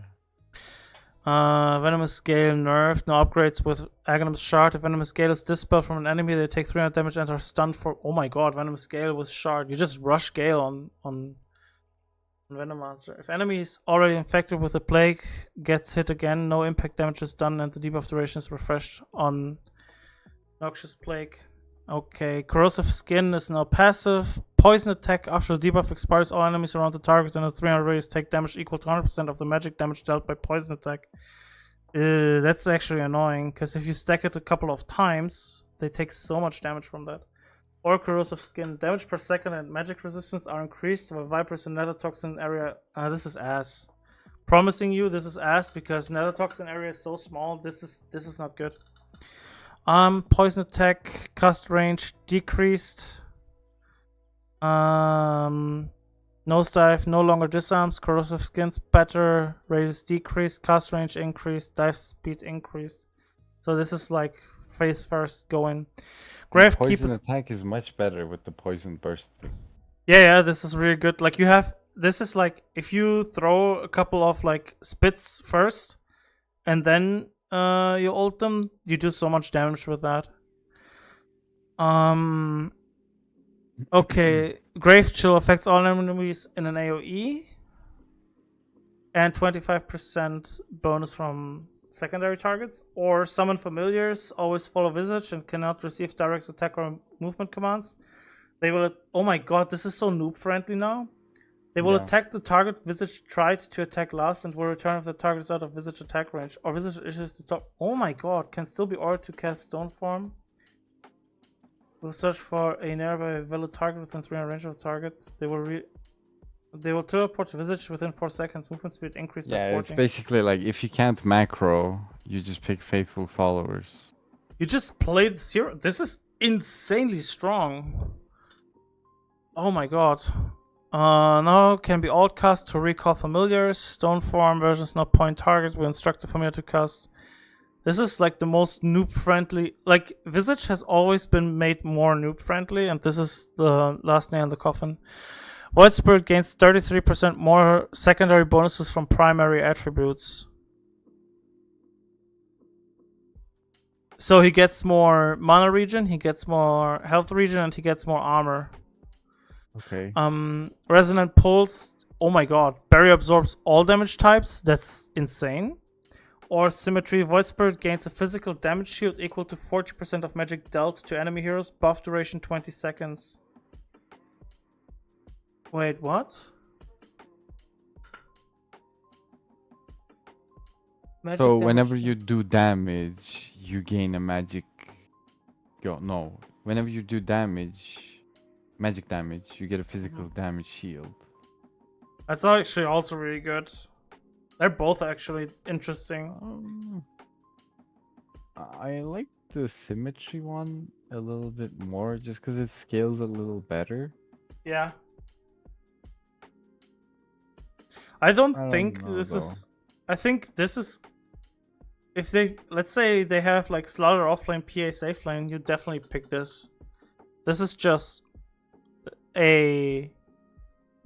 If they have a lot of mixed damage or you lane versus a Zeus mid or something, this feels a lot better. Makes your mid match up a lot more I see. bearable. Yeah. Or offlane, because I think I can play offlane Void like this again. New innate ability, passive level up with Eldritch character. Summoning, What does this do? They gave it the imps. Oh, it's the imp thing. Okay. Yeah. Permanent emulations damage per second is increased by Warlock's current health and mana regeneration. Why, man? So if he has a lot of regen... Wait, if you use this and you TP back to base, do you do more damage because you have more health regen? Probably. Okay. Grants Black Grimoire neutral item. Hero kills and assists infuse the Black Grimoire with charges. This item can be used in either neutral or regular item slots, but cannot be put in a backpack or dropped. Can be consumed to grant 250 experience per charge. For that, press right click on the item and select Consume Item option. Black Grimoire starts with 1 charge and on cooldown of 420 seconds. Nice. Damn. This is actually pretty cool. More agility for Weaver. Gemini attack is innate. Skitter step. Movement speed increased from 550 to 6. Enemies affected by Shikuchi are slowed 100%. Or the swarm. Whenever the swarm beetles attack heroes, Weaver gets 3, 5, 7, 9 XP. Oh shit! This is insane. Never try Lane versus Weaver, boys. I don't know. I don't really like that one. I think that's better than the other one, because the other one, like, what is 100% movement slow good for 0.3 seconds? That's true, but I feel like the I mean, the this XP is so like, what do you call it? negligible. Negligible. Yes. I think this is better than we expect. Trust. I mean, we'll see, right? We'll see. The only downside I see with this is you kind of need to max the swarm. This is the only downside I see with this, because the cooldown is really high. Okay. Easy breezy. Wind Ranger's movement speed is always as fast as the wind and cannot be lower than 240. Max movement speed increased from 550 to 600. Tailwind Windrun grants 15% movement speed herself and allies within 700 radius. Oh my god, no thank you. Focus Fire unit target ability allows to attack one target with increased speed but damage is reduced by 30%. Or Focus Fire no target ability. Wind Ranger starts shooting 7, 9, 11 arrows per second at random enemies within her target range damage. Oh my god, she turns into Medusa. 11 arrows per second, dude. But when the enemy is hit, they can't be targeted again for the next 3 shots. That seems really bad. Yeah, it's kind of weird. It's more of a support thing. Like you're Marcy, but you're Wind Ranger kind of thing. This seems like a splurge ability to just hit everything. Like you get a Mage Slayer or Diffusal Blade and you just throw it on everyone and everything. Yeah, if you're a noob and you want to hit PL illusions, I guess it's good. I don't know. Yeah. When an allied hero picks up a Wisdom Rune, the 3 heroes that would not benefit from will gain 20% of the experience instead. Essence That seems okay. Yeah, very fair. Whenever Winter Wyvern restores health or heals an ally, 50% of all healing done restores mana as well. That's really good. Yeah. But you need to restore the health. You can't just overheal. Winter Wyvern gains bonus damage for each 10 attack range over 400 scales with Winter's Curse levels. That's still kind of shit unless they changed old. They gave her night vision though. That's nice. Yeah, she had it before. Apparently it was on Arctic Burn. Didn't know that.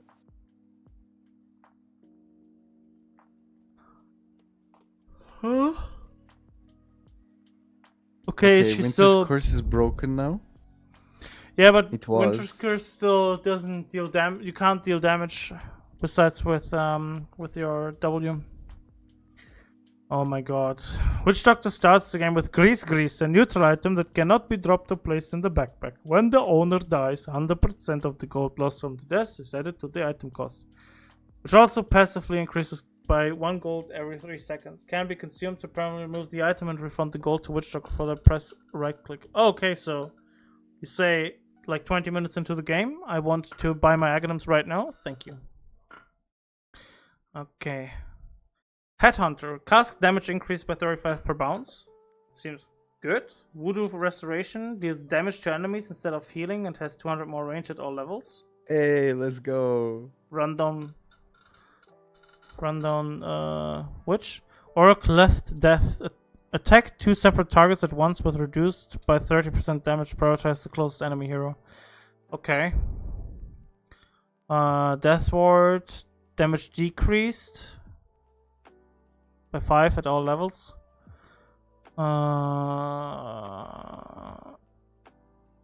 Maledict immediately deals damage, so you can't blink away. But they kept the Aghanims the same, so this is pretty good if you have a good Aghanims game for the Witch Doctor. Oh my god, Wraith King, you have one active ability and you want me to read so much? Okay, fucking Christ, what is this? I don't know. His lifesteal is now passive. Okay, Bone Guard. For every 2 kills made, gains a charge. Can be activated to summon 1 skeleton per charge to fight alongside Wraith King. Skeletons benefit from Vampiric Spirit. Lifesteal and can resurrect once. That's the old thing. They deal 25 the damage. one it had. For every 2 kills made. Yeah, it's like you kill 2 creeps, you get 1 charge. Yeah, I thought it's hero kills. Well, then it's the thing, yeah. Number of skeletons per hero spawned when reincarnated increase whatever. Or the other one is Spectral Dagger, new Wraith King's second basic ability. Wraith King attacks passively, place a curse after 3 seconds, will deal pure damage and physical damage equal to 70% of the cursing attack. Curse damage benefits from lifesteal. Cursed cooldown. So this is just pure damage. This is really fucking strong as well. So, and it's physical damage. Yeah.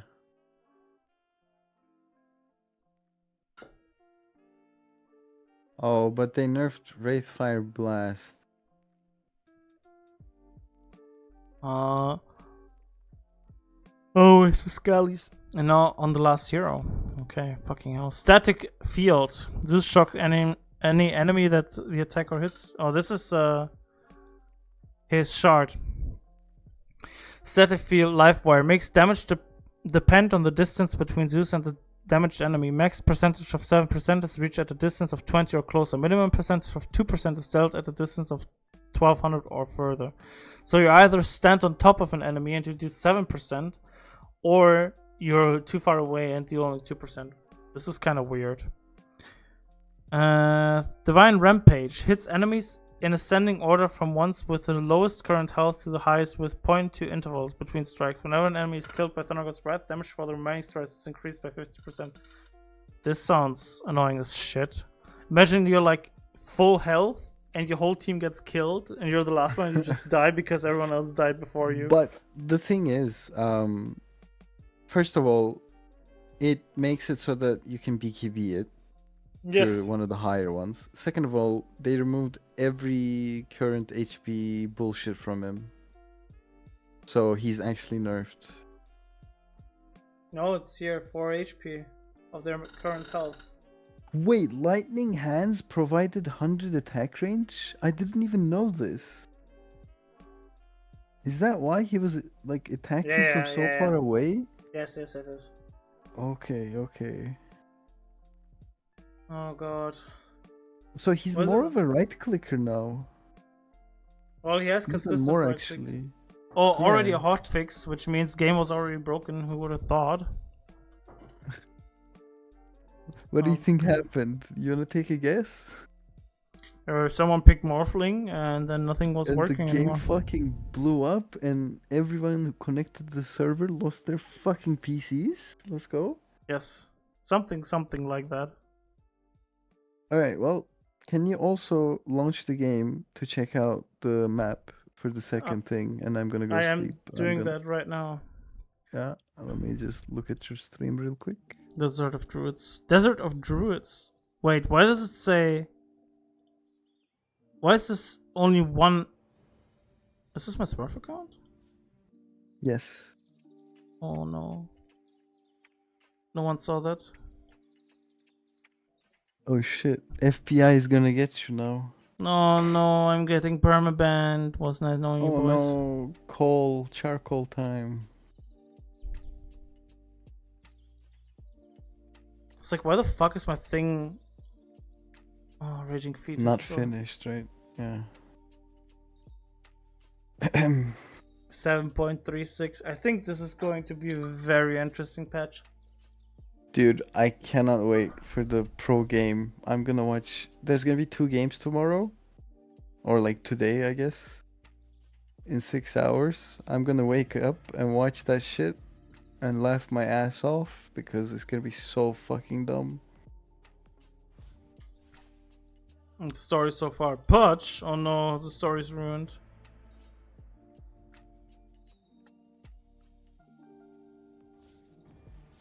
Oh, Alright. there's... Oh, for fuck's sake. Can we just see the rewards real quick? Which one? Where do you see that? There's like chests on your map. Or that. No, wait. Overworld map? And Oh then my click God. on the... No, go on the overworld map and then click on the chests, I think. Where the fuck?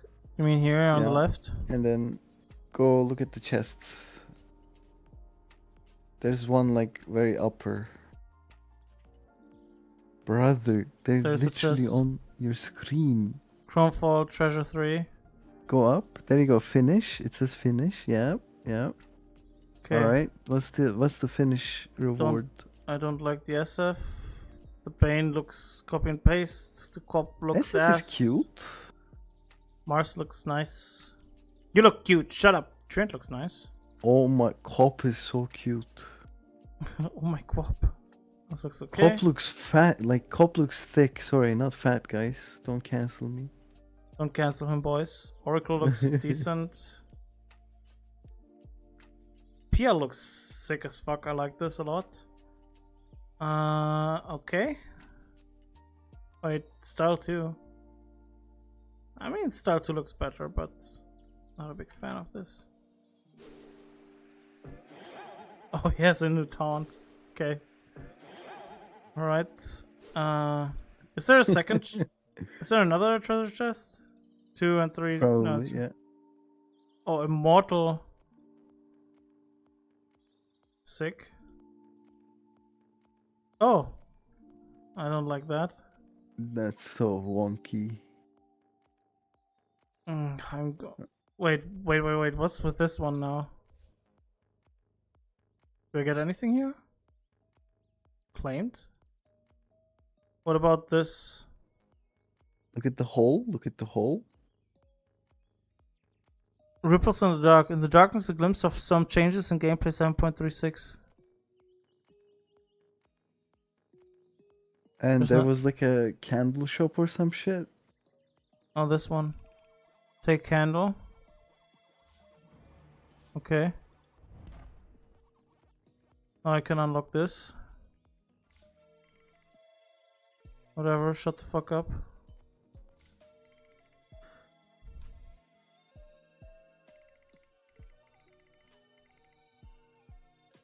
What can you see? Oh, I can move this.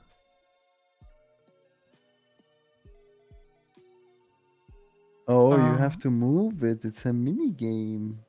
Oh, that's what the people put together on Reddit. Alright. What was it? It was like a... You see this? This is reading some letters. And that's what people put together. Like everyone just gets an individual part for that. Well, this is completely useless then now to me. If I'm correct. Oh, okay. Because now I have a whole other kind of shit. Universal. What's Brewmaster here? He's now... What the fuck? Oh, I have to pre-pick these. Oh god. Let me check this out. Anything interesting you want to see first? I want to see the barrel, I think. Okay, this And then is I'm good. gonna go That... sleep. Oh my god, what the fuck?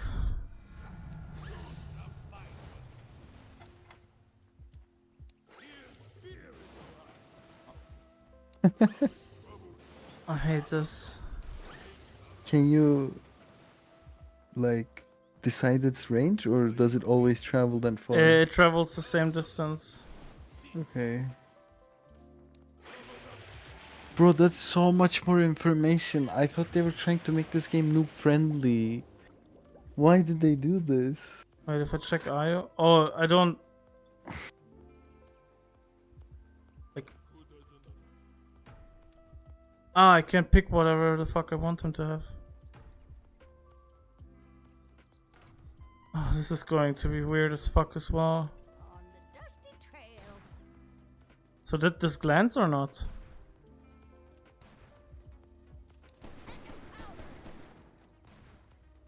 I don't understand if it hits or not. I don't understand this game. So It's not ricocheting so far. yeah, I don't get this. Oh my god, shut the fuck up. Wait, where's Can you make a Sven with like his normal items, his generic items? one with thing and one without? There's Hyperstorm.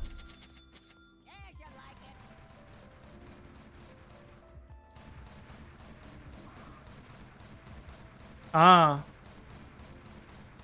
See? Oh, this is so bad. Look at how many hits I need. Okay. Sven, heavy plate, ally. Sven, Wrath of God, ally. He starts. Oh my god, 35 plus 8, dude. And this guy has 60. Okay, give him some items. Threats, Echo, eggs. I don't know. And you want to go heavy on the right click damage, right? Yeah. On base stats. Okay. Yeah. I give him the same things. Threats, Echo, X, and what was I giving? And S and Y. Okay, this guy has 111 plus 20, and this guy has 86 plus. Right, little max. 217 plus 20. Oh my god, it makes a huge difference. Plus 145. Okay, this is the same, or about the same.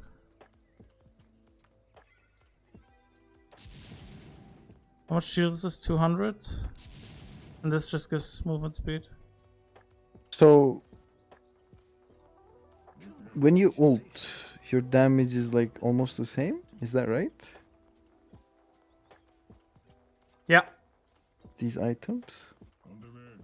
Yep. If I give this guy now, wait.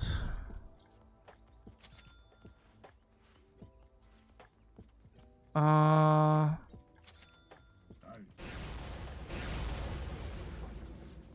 478. It makes a difference the more base stat items you have, because it goes from this guy has 480, who has the same, to 578. So yeah, 490. Yep. He gets exponentially more from strength. So you're really just built into strength items for this Sven, whereas the other Sven just doesn't give a shit. He just builds regular items. Makes a difference on the 5th item. But it has to be strength. Alright, I'm going to sleep. I'll catch you tomorrow.